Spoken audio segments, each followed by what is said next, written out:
ਵਾਹਿਗੁਰੂ ਜੀ ਕਾ ਖਾਲਸਾ ਵਾਹਿਗੁਰੂ ਜੀ ਕੀ ਫਤਿਹ। परम सम्मानयोग गुरु सवारे गुरु प्यारे अज की गुरमत क्लास में हाजरी भर रहे सत्संगियों,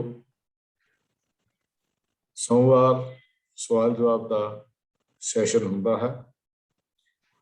आप जी उन्होंने भेजे हुए सवालों के जवाब पैनल्स मैंबर वालों दिते जाते हैं।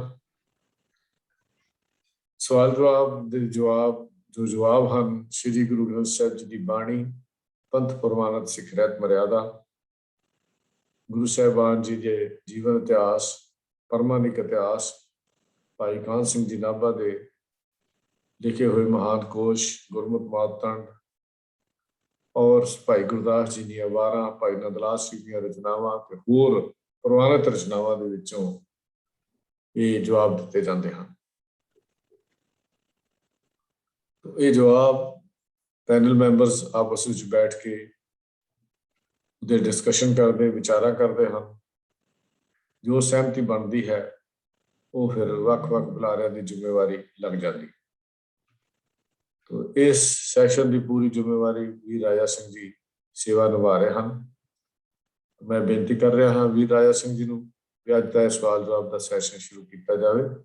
वीर राजा सिंह जी, वाहिगुरू जी का खालसा वाहिगुरू जी की फतेह।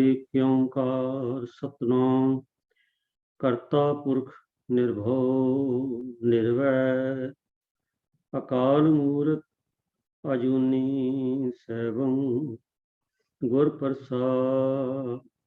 वाहिगुरू वाहिगुरू वाहिगुरू वाहिगुरू वाहिगुरू।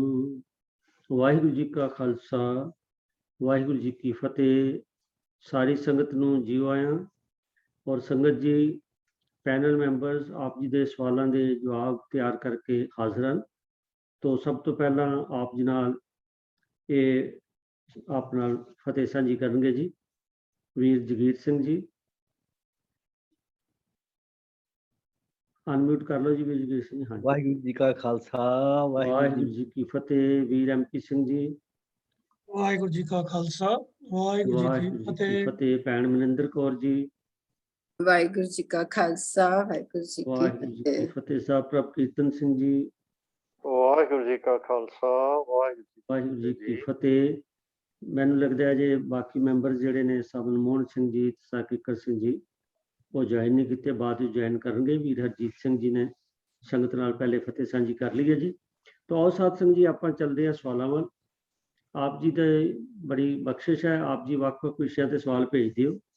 ਅੱਜ ਵੀ ਜਿਹੜੇ ਸਵਾਲ ਆਏ ਨੇ ਉਹਨਾਂ 'ਚ ਇੱਕ ਸਵਾਲ ਜਿਹੜਾ ਉਹ ਤਾਂ ਗੁਰੂ ਗ੍ਰੰਥ ਸਾਹਿਬ ਜੀ ਦੇ ਵਿੱਚ ਇੱਕ ਆਏ ਸ਼ਬਦ ਜੀ ਦੀ ਹੁਣੇ ਵਿਚਾਰ ਹੋਣੀ ਹੈ ਉਹਦੇ ਬਾਰੇ ਹੈ।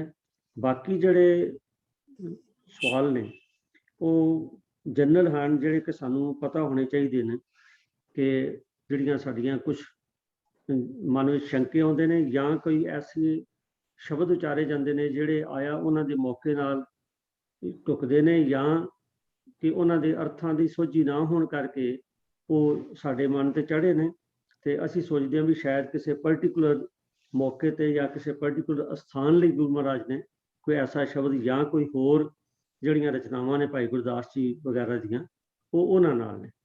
ਤੋ ਸਾਨੂੰ ਹਰ ਚੀਜ਼ ਦੀ ਕਲੈਰਿਟੀ ਹੋਣੀ ਚਾਹੀਦੀ ਹੈ।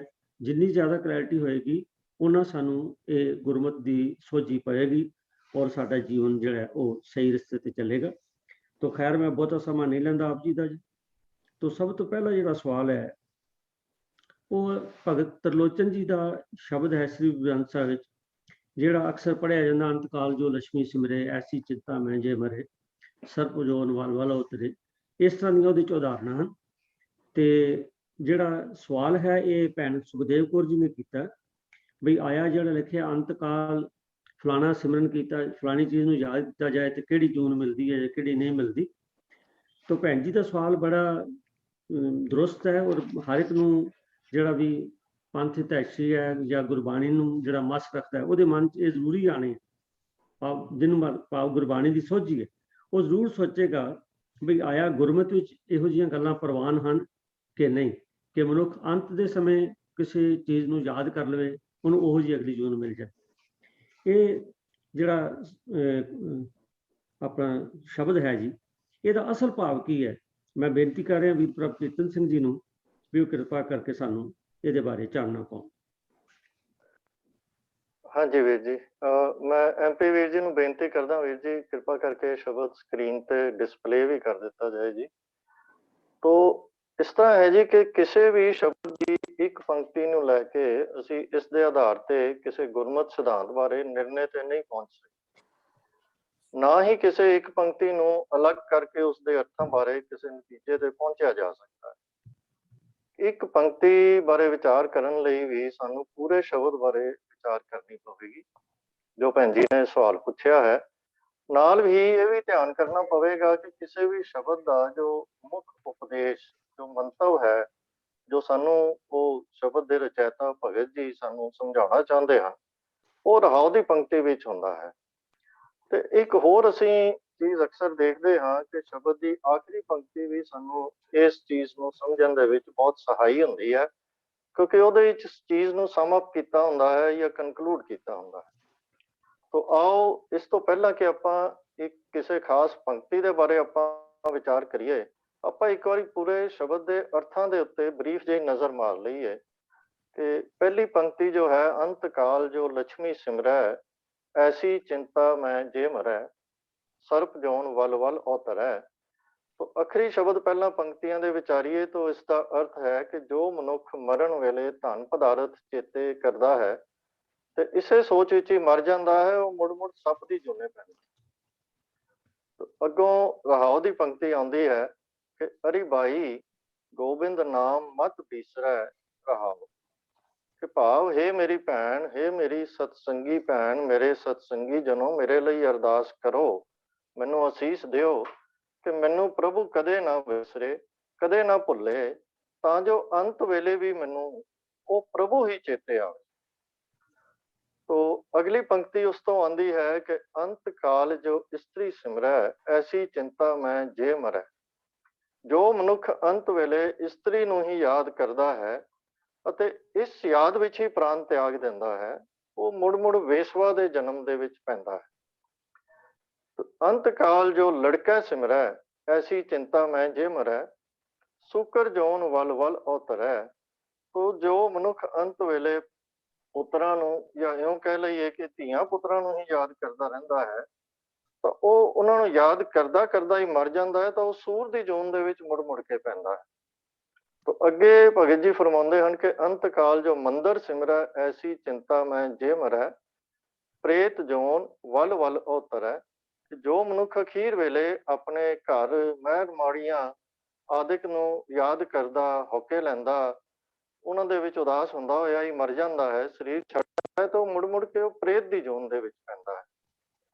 ਤੇ ਅੰਤਲੀ ਪੰਕਤੀ ਦੇ ਵਿੱਚ ਭਗਤ ਜੀ ਫਰਮਾ ਰਹੇ ਹਨ ਕਿ ਅੰਤ ਕਾਲ ਨਾਰਾਇਣ ਸਿਮਰੈ, ਐਸੀ ਚਿੰਤਾ ਮੈਂ ਜੇ ਮਰੈ, ਬਦਤ ਤ੍ਰਿਲੋਚਨ ਤੇ ਨਰ ਮੁਕਤਾ, ਪਿਤੰਬਰ ਵਾਕਿਆ ਹਿਰਦੈ ਵਸੈ। ਤੋ ਤ੍ਰਿਲੋਚਨ ਆਖਦਾ ਹੈ ਕਿ ਜੋ ਮਨੁੱਖ ਅੰਤ ਸਮੇਂ ਪ੍ਰਭੂ ਨੂੰ ਯਾਦ ਕਰਦਾ ਹੈ ਤੇ ਇਸ ਯਾਦ ਵਿੱਚ ਟਿਕਿਆ ਹੋਇਆ ਹੀ ਚੋਲਾ ਤਿਆਗ ਦਿੰਦਾ ਹੈ, ਉਹ ਮਨੁੱਖ ਜਿਹੜੀ ਮਾਇਆ ਦੇ ਬੰਧਨ ਹਨ, ਧਨ, ਇਸਤਰੀ, ਪੁੱਤਰ ਤੇ ਘਰ ਆਦਿਕ ਦੇ ਮੋਹ ਤੋਂ ਆਜ਼ਾਦ ਹੋ ਜਾਂਦਾ ਹੈ ਤੇ ਉਸਦੇ ਹਿਰਦੇ ਵਿੱਚ ਪਰਮਾਤਮਾ ਆਪ ਆ ਵਸਦਾ ਹੈ। ਜਿਵੇਂ ਕਿ ਇਸ ਵਿਆਖਿਆ ਤੋਂ ਹੀ ਸਪਸ਼ਟ ਹੈ ਕਿ ਭਗਤ ਜੀ ਸਾਨੂੰ ਜੋ ਸਿੱਖਿਆ ਦੇ ਰਹੇ ਹਨ, ਉਹ ਰਹਾਉ ਦੀ ਪੰਕਤੀ ਵਿੱਚ ਵਿਦਮਾਨ ਹੈ ਕਿ ਭਾਈ ਆਪਣੇ ਸਤਸੰਗੀ ਜਨਾਂ ਤੋਂ ਇਹ ਜਾਚਨਾ ਕਰੋ ਕਿ ਉਹ ਅਰਦਾਸ ਕਰਨ ਕਿ ਤੁਸਾਂ ਦੇ ਹਿਰਦੇ ਵਿੱਚ ਪ੍ਰਭੂ ਨਾਮ ਦਾ ਨਿਵਾਸ ਹੋ ਜਾਵੇ ਤੇ ਪ੍ਰਭੂ ਦੀ ਯਾਦ ਕਦੇ ਨਾ ਭੁੱਲੇ, ਕਦੇ ਨਾ ਵਿਸਰੇ। ਹਰ ਵੇਲੇ ਪ੍ਰਭੂ ਦੀ ਯਾਦ ਹਿਰਦੇ ਵਿੱਚ ਟਿਕੀ ਰਹੇ ਤੇ ਜੀਵਨ ਦੇ ਅੰਤ ਤੱਕ, ਭਾਵ ਮੌਤ ਤੱਕ ਜੋ ਹੈ, ਪ੍ਰਭੂ ਦੀ ਯਾਦ ਕਦੇ ਨਾ ਵਿਸਰੇ। ਤੋ ਕਾਰਨ ਸਪਸ਼ਟ ਹੈ ਕਿ ਸਾਡੇ ਜੀਵਨ ਦਾ ਮਨੋਰਥ ਹੀ ਪ੍ਰਭੂ ਦੀ ਯਾਦ ਵਿੱਚ ਰੰਗੇ ਜਾਣਾ ਹੈ, ਤਾਂ ਕਿ ਸਾਡੇ ਹਿਰਦੇ ਵਿੱਚੋਂ ਦੁਨਿਆਵੀ ਪਦਾਰਥਾਂ ਦਾ ਮੋਹ, ਪਿਆਰ ਤੇ ਖਿੱਚ ਖਤਮ ਹੋ ਜਾਵੇ ਤੇ ਪ੍ਰਭੂ ਦਾ ਨਿਵਾਸ ਹੋ ਜਾਵੇ। ਇਹੀ ਉਹ ਰਾਹ ਹੈ ਜਿਸ ਤੇ ਚੱਲ ਕੇ ਮਨੁੱਖ ਜਨਮ ਮਰਨ ਦੇ ਗੇੜ ਵਿੱਚੋਂ ਨਿਕਲ ਕੇ ਪ੍ਰਭੂ ਨਾਲ ਇੱਕਮਿਕ ਹੋ ਸਕਦਾ ਹੈ। ਇਹ ਇੱਕ ਸਨਾਤਨ ਵਿਸ਼ਵਾਸ ਹੈ ਕਿ ਭਾਵੇਂ ਕੋਈ ਮਨੁੱਖ ਪਾਪੀ ਹੀ ਕਿਉਂ ਨਾ ਹੋਵੇ, ਜੇ ਉਹ ਅੰਤਲੇ ਸਮੇਂ ਰੱਬ ਨੂੰ ਯਾਦ ਕਰ ਲਵੇ ਤਾਂ ਉਹ ਮੁਕਤ ਹੋ ਜਾਂਦਾ ਹੈ। ਅੰਤਲੇ ਬੰਦ ਵਿੱਚ ਭਗਤ ਜੀ ਇਸ ਬਾਰੇ ਵੀ ਨਿਬੇੜਾ ਕਰਦੇ ਹਨ ਕਿ ਮੁਕਤ ਦਾ ਭਾਵ ਜੋ ਹੈ ਉਹ ਦੁਨਿਆਵੀ ਪਦਾਰਥਾਂ ਭਾਵ ਮਾਇਆ ਤੋਂ ਮੁਕਤ ਹੋ ਚੁੱਕਾ ਮਨੁੱਖ ਉਹ ਕੇਵਲ ਉਹੀ ਹੋ ਸਕਦਾ ਹੈ ਜਿਸ ਦੇ ਹਿਰਦੇ ਵਿੱਚ ਪ੍ਰਭੂ ਦਾ ਨਿਵਾਸ ਹੋ ਜਾਵੇ। ਪਿਤੰਬਰ ਵਾਕਿਆ ਹਿਰਦੈ ਵਸੈ। ਕੇਵਲ ਐਸਾ ਭਗਤ ਜਨ ਹੀ ਹੋ ਸਕਦਾ ਹੈ ਜਿਸ ਦੇ ਮੁਖ ਤੇ ਹਿਰਦੇ ਵਿੱਚ ਪ੍ਰਭੂ ਦਾ ਨਾਮ ਸਦੀਵੀ ਤੌਰ ਤੇ ਨਿਵਾਸ ਕਰਦਾ ਹੋਵੇ ਤੇ ਅੰਤ ਸਮੇਂ ਵੀ ਉਹ ਪ੍ਰਭੂ ਜੀ ਦਾ ਸਿਮਰਨ ਹੀ ਉਹੀ ਸਿਮਰਨ ਕਰ ਸਕਦਾ ਹੈ। ਅਜਿਹੇ ਭਗਤ ਦੀ ਹੀ ਸਮਾਈ ਪ੍ਰਭੂ ਦੇ ਚਰਨਾਂ ਵਿੱਚ ਹੋ ਸਕਦੀ ਹੈ, ਹੋਰ ਕਿਸੇ ਦੀ ਨਹੀਂ। ਇਹ ਨਹੀਂ ਹੋ ਸਕਦਾ ਕਿ ਕੋਈ ਮਨੁੱਖ ਕਰਮਕਾਂਡੀ ਢੰਗ ਨਾਲ ਅੰਤ ਸਮੇਂ ਨਾਰਾਇਣ ਕਹੇ ਤੇ ਉਹਨਾਂ ਦੇ ਸ਼ਬਦਾਂ ਦੇ ਵਿੱਚੋਂ ਮੁਕਤ ਹੋ ਜਾਵੇ। ਇਸ ਵਿਸ਼ਵਾਸ ਨੂੰ ਨਿਰਮੂਲ ਸਾਬਤ ਕਰਨ ਲਈ ਭਗਤ ਜੀ ਨੇ 3 ਉਦਾਹਰਨਾਂ ਦੇ ਕੇ ਰੱਦ ਕਰਦੇ ਹਨ। ਜਾਪਦਾ ਹੈ ਕਿ ਇਹ ਸ਼ਬਦ ਜੋ ਭਗਤ ਜੀ ਨੇ ਉਚਾਰਿਆ ਹੈ ਇਹ ਕਿਸੇ ਕਰਮਕਾਂਡੀ ਸਨਾਤਨੀ ਵਿਚਾਰਾਂ ਵਾਲੇ ਵਿਅਕਤੀ ਦੇ ਸ਼ੰਕੇ ਨਿਵਰਤ ਕਰਨ ਲਈ ਉਚਾਰਿਆ ਹੈ। ਆਪ ਦਲੀਲ ਦਿੰਦੇ ਹਨ ਕਿ ਜੇ ਇਹ ਮੰਨ ਲਈਏ ਕਿ ਕਰਮਕਾਂਡੀ ਢੰਗ ਨਾਲ ਨਾਰਾਇਣ ਦਾ ਨਾਮ ਕੋਈ ਪਾਪੀ ਮਨੁੱਖ ਲੈ ਕੇ ਵੀ ਮੁਕਤ ਹੋ ਸਕਦਾ ਹੈ ਤਾਂ ਫਿਰ ਤਾਂ ਸਾਨੂੰ ਇਹ ਵੀ ਮੰਨਣਾ ਪਵੇਗਾ ਕਿ ਜਿਹੜਾ ਅੰਤ ਸਮੇਂ ਲక్ష్ਮੀ ਨੂੰ ਸਿਮਰਦਾ ਹੈ ਉਹ ਤਾਂ ਫਿਰ ਸੱਪ ਦੇ ਜੋਨ ਵਿੱਚ ਆਏਗਾ, ਕਿਉਂਕਿ ਇਹ ਆਮ ਮਨੌਤ ਹੈ ਕਿ ਜਿੱਥੇ ਕਿਤੇ ਖਜ਼ਾਨੇ ਦੱਬੇ ਹੁੰਦੇ ਹਨ ਉੱਥੇ ਸੱਪ ਉਹਦੀ ਰਾਖੀ ਕਰਦੇ ਹਨ। ਇਹ ਅਸੀਂ ਆਮ ਕਹਾਣੀਆਂ ਦੇ ਵਿੱਚ ਗੱਲਾਂ ਸੁਣਦੇ ਵੀ ਰਹਿੰਦੇ ਹਾਂ। ਇਸੇ ਤਰ੍ਹਾਂ ਹੀ ਦੂਜੀ ਦਲੀਲ ਦਿੰਦੇ ਹਨ ਕਿ ਜੇ ਕੋਈ ਅੰਤ ਸਮੇਂ ਵਾਸ਼ਨਾਵਾਂ ਦੇ ਵਿੱਚ ਡੁੱਬਿਆ ਹੋਇਆ ਮਨੁੱਖ ਹੋਵੇ ਤਾਂ ਫਿਰ ਤਾਂ ਉਹ ਆਪਣੇ ਭੋਗ ਵਿਲਾਸ ਦੀਆਂ ਇੱਛਾਵਾਂ ਪੂਰੀਆਂ ਕਰਨ ਲਈ ਵਿਸ਼ਵਾ ਦੀ ਜੂਨ ਦੇ ਵਿੱਚ ਹੀ ਆਏਗਾ। ਤੇ ਜੇ ਕੋਈ ਬੰਦਾ ਆਪਣੇ ਅੰਤ ਸਮੇਂ ਦੇ ਉੱਤੇ ਆਪਣੇ ਬੱਚਿਆਂ ਦੀ ਯਾਦ ਵਿੱਚ ਹੀ ਹੋਵੇ ਤਾਂ ਫਿਰ ਉਹ ਤਾਂ ਸੂਰ ਦੀ ਜੂਨ ਵਿੱਚ ਆਏਗਾ, ਕਿਉਂਕਿ ਸੂਰ ਹੀ ਐਸਾ ਹੈ ਜਿਹਦੇ ਦਰਜਨਾਂ ਭਰ ਬੱਚੇ ਇੱਕੋ ਵਾਰੀ ਚ ਹੀ ਪੈਦਾ ਹੋ ਜਾਂਦੇ ਹਨ। ਅਸੀਂ ਸਾਰੇ ਦੇਖਦੇ ਹਾਂ ਕਿ ਸੂਰਾਂ ਦੇ ਨਾਲ ਛੋਟੇ ਛੋਟੇ ਬੱਚਿਆਂ ਦੇ ਦਰਜਨਾਂ ਬੱਚੇ ਉਹਨਾਂ ਦੇ ਅੱਗੇ ਪਿੱਛੇ ਤੁਰੇ ਫਿਰਦੇ ਹੁੰਦੇ ਹਨ, ਤਾਂ ਉਹ ਇੱਛਾ ਉਸੇ ਤਰ੍ਹਾਂ ਹੀ ਪੂਰੀ ਹੋ ਸਕਦੀ ਹੈ। ਤੇ ਮਹਿਲ ਮਾੜੀਆਂ ਦੇ ਬਾਰੇ ਵੀ ਸਾਡਾ ਵਿਸ਼ਵਾਸ ਹੈ ਕਿ ਜਿਹੜੇ ਖੰਡਰ ਬਣ ਜਾਂਦੇ ਹਨ ਮਹਿਲ ਮਾੜੀਆਂ, ਉੱਥੇ ਪ੍ਰੇਤ ਤੇ ਭੂਤ ਨਿਵਾਸ ਕਰਦੇ ਹਨ। ਇਹ ਆਮ ਲੋਕੀ ਇਹ ਚੀਜ਼ ਨੂੰ ਮੰਨਦੇ ਹਨ। ਤਾਂ ਫਿਰ ਸਾਨੂੰ ਇਹ ਵੀ ਮੰਨਣਾ ਪਏਗਾ ਕਿ ਜਿਹੜਾ ਅੰਤ ਸਮੇਂ ਦੇ ਉੱਤੇ ਆਪਣੇ ਮੰਦਰਾਂ ਮਹਿਲਾਂ ਦੀ ਯਾਦ ਦੇ ਵਿੱਚ ਮਰ ਜਾਵੇ ਤੇ ਉਹ ਤਾਂ ਫਿਰ ਪ੍ਰੇਤ ਦੀ ਜੂਨ ਵਿੱਚ ਆਏਗਾ। ਪਰ ਇਹ ਸਾਰੀਆਂ ਮਨੌਤਾਂ ਕਿਸੇ ਨੇ ਮੰਨੀਆਂ ਨਹੀਂ, ਸਿਰਫ ਨਾਰਾਇਣ ਦੇ ਨਾਮ ਤੇ ਗੱਲ ਬਣਾ ਛੱਡੀ ਕਿ ਅੰਤ ਸਮੇਂ ਨਾਰਾਇਣ ਦਾ ਨਾਮ ਮੂੰਹ ਵਿੱਚ ਆ ਜਾਵੇ ਤੇ ਉਹ ਬੰਦਾ ਮੁਕਤ ਹੋ ਗਿਆ। ਤੋ ਭਗਤ ਜੀ ਕਹਿੰਦੇ ਹਨ ਕਿ ਮੁਕਤ ਅਵਸਥਾ ਨੂੰ ਪ੍ਰਾਪਤ ਤਾਂ ਉਹੀ ਮਨੁੱਖ ਹੋ ਸਕਦਾ ਹੈ ਜਿਸ ਦੇ ਹਿਰਦੇ ਵਿੱਚ ਪ੍ਰਭੂ ਦਾ ਵਾਸਾ ਹੋ। ਇਹ ਪੰਕਤੀ ਜਿਹੜੀ ਰਹਾਉ ਦੀ ਪੰਕਤੀ ਹੈ ਉਹਦੇ ਵਿੱਚ ਵੀ ਇਹੀ ਮੈਸੇਜ ਹੈ ਤੇ ਅੰਤਲੀ ਪੰਕਤੀ ਵਿੱਚ ਵੀ ਇਹੀ ਮੈਸੇਜ ਹੈ ਕਿ ਨਾਲ ਹੀ ਸ਼ਾਇਦ ਭਗਤ ਜੀ ਸਾਨੂੰ ਇਹ ਵੀ ਸਮਝਾਉਣਾ ਚਾਹੁੰਦੇ ਹਨ ਕਿ ਅੰਤ ਸਮੇਂ ਨਾਰਾਇਣ ਦਾ ਪ੍ਰਭੂ ਦਾ ਨਾਮ ਜੋ ਕਰਮਕਾਂਡੀ ਢੰਗ ਨਾਲ ਹੀ ਯਾਦ ਕਰ ਲਵੇ ਤਾਂ ਉਹ ਤਾਂ ਨਹੀਂ ਹੋ ਸਕਦਾ, ਪਰ ਉਹਦਾ ਨਾਮ ਵੀ ਜਿਹੜਾ ਹੈ ਲੈਣ ਦੀ ਅਵਸਥਾ ਉਸੇ ਦੀ ਹੋ ਸਕਦੀ ਹੈ ਜਿਹਦੇ ਪਿਤੰਬਰ ਵਾਕਿਆ ਹਿਰਦੈ ਵਸੈ। ਤਾਂ ਸਾਨੂੰ ਇਹੀ ਸਿਧਾਂਤ ਦੇ ਨਾਲ ਭਗਤ ਜੀ ਪ੍ਰੇਰਨਾ ਕਰ ਰਹੇ ਹਨ ਕਿ ਇਹ ਭਗਤ ਜਨੋ, ਇਹ ਸਤਸੰਗੀ ਜਨੋ, ਉਸ ਪ੍ਰਭੂ ਦੇ ਨਾਮ ਦੀ ਦਾਤ ਮੰਗੋ, ਪ੍ਰਭੂ ਦੇ ਨਾਲ ਜੁੜੋ। ਸਾਰੀ ਉਮਰ ਦੇ ਵਾਸਤੇ ਦੀ ਇਹ ਘਾਲਣਾ ਹੈ ਕਿ ਪ੍ਰਭੂ ਦੇ ਨਾਮ ਨੂੰ, ਪ੍ਰਭੂ ਦੀ ਯਾਦ ਨੂੰ ਹਿਰਦੇ ਦੇ ਵਿੱਚ ਵਸਾਇਆ ਜਾਵੇ। ਤੇ ਬਾਕੀ ਜਿਹੜੇ ਪਦੇ ਹਨ ਉਹਨਾਂ ਦੇ ਅਰਥਾਂ ਨੂੰ ਵੀ ਸਾਨੂੰ ਇਹਨਾਂ 2 ਪੰਕਤੀਆਂ ਨੂੰ ਕੇਂਦਰ ਦੇ ਵਿੱਚ ਰੱਖ ਕੇ ਹੀ ਉਹਨਾਂ ਦੇ ਅਰਥ ਸਮਝਣੇ ਪੈਣਗੇ। ਨਾ ਕਿ ਅਸੀਂ ਇਹ ਕਹਿ ਦਈਏ ਕਿ ਭਗਤ ਜੀ ਨੇ ਨਿਰਣੇ ਦੇ ਦਿੱਤੇ ਹਨ, ਨਹੀਂ। ਉਹ ਇਸੇ ਸੈਂਟਰਲ ਆਈਡੀਆ ਨੂੰ ਪ੍ਰੂਵ ਕਰਨ ਲਈ ਉਹਨਾਂ ਨੇ, ਅਸੀਂ ਇਹ ਕਹੀਏ ਕਿ ਉਹਨਾਂ ਨੇ ਦਲੀਲਾਂ ਦਿੱਤੀਆਂ ਹਨ, ਸਾਨੂੰ ਸਮਝਾਇਆ ਹੈ ਕਿ ਇਸ ਅਰਥ ਦੇ ਨਾਲ ਅਸੀਂ ਜੁੜਨਾ ਹੈ। ਉਹ ਸਾਰੇ ਇਹ ਹੈਲਪਿੰਗ ਆਰਗੂਮੈਂਟ ਹਨ ਕੇਂਦਰੀ ਵਿਚਾਰ ਦੇ ਨਾਲ ਕਿ ਅਰਿ ਗੋਬਿੰਦ ਨਾਮ ਮਤ ਬਿਸਰੈ। ਹੋਰੀਆਂ ਭੁੱਲਾਂ ਚੁੱਕਾਂ ਦੀ ਖਿਮਾ ਕਰਨਾ ਜੀ।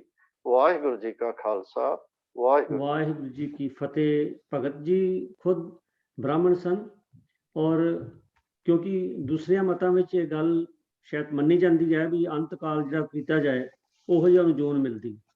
ਤਾਂ ਉਹਨਾਂ ਨੇ, ਭਗਤ ਜੀ ਨੇ ਬੜਾ ਸਪਸ਼ਟ ਦੱਸਿਆ ਕਿ ਇਹ ਦੂਸਰਿਆਂ ਮਤਾਂ ਦਾ ਸਿਧਾਂਤ ਹੋ ਸਕਦਾ ਹੈ, ਪਰੰਤੂ ਅਸਲ ਗੱਲ ਜਿਹੜੀ ਹੈ ਜਿਵੇਂ ਵੀਰ ਜੀ ਨੇ ਦੱਸਿਆ ਉਹ ਰਹਾਉ ਦੀ ਤੁਕ 'ਚ ਕਿ ਮਾਈ ਗੋਬਿੰਦ ਨਾਮ ਮਤ ਬਿਸਰੈ। ਦੇਖੋ ਅਨ ਮਤਾਂ 'ਚ ਹੈ ਵੀ ਕੋਈ ਇੱਕ ਮੰਤਰ ਪੜ੍ਹਨ ਨਾਲ ਜੀਵਨ ਸਫਲ ਹੋ ਜਾਏ, ਕੋਈ ਉਪਾਏ ਕਰਨ ਨਾਲ, ਕੋਈ ਕਰਮਕਾਂਡ ਕਰਨ ਨਾਲ।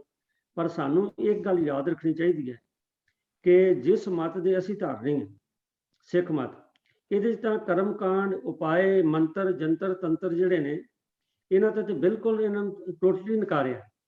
ਇੱਥੇ ਤਾਂ ਇੱਕੋ ਹੀ ਗੱਲ ਹੈ। ਹਾਲਾਂਕਿ ਬੜੀ ਮੈਂ ਕਈ ਵਾਰ ਸੋਚਦਾ ਵੀ ਜਿਹੜਾ ਸਿੱਖ ਮਤ ਹੈ ਇਹ ਕਿੰਨਾ ਵਧੀਆ ਔਰ ਕਿੰਨਾ ਸਰਲ ਮਤ ਹੈ।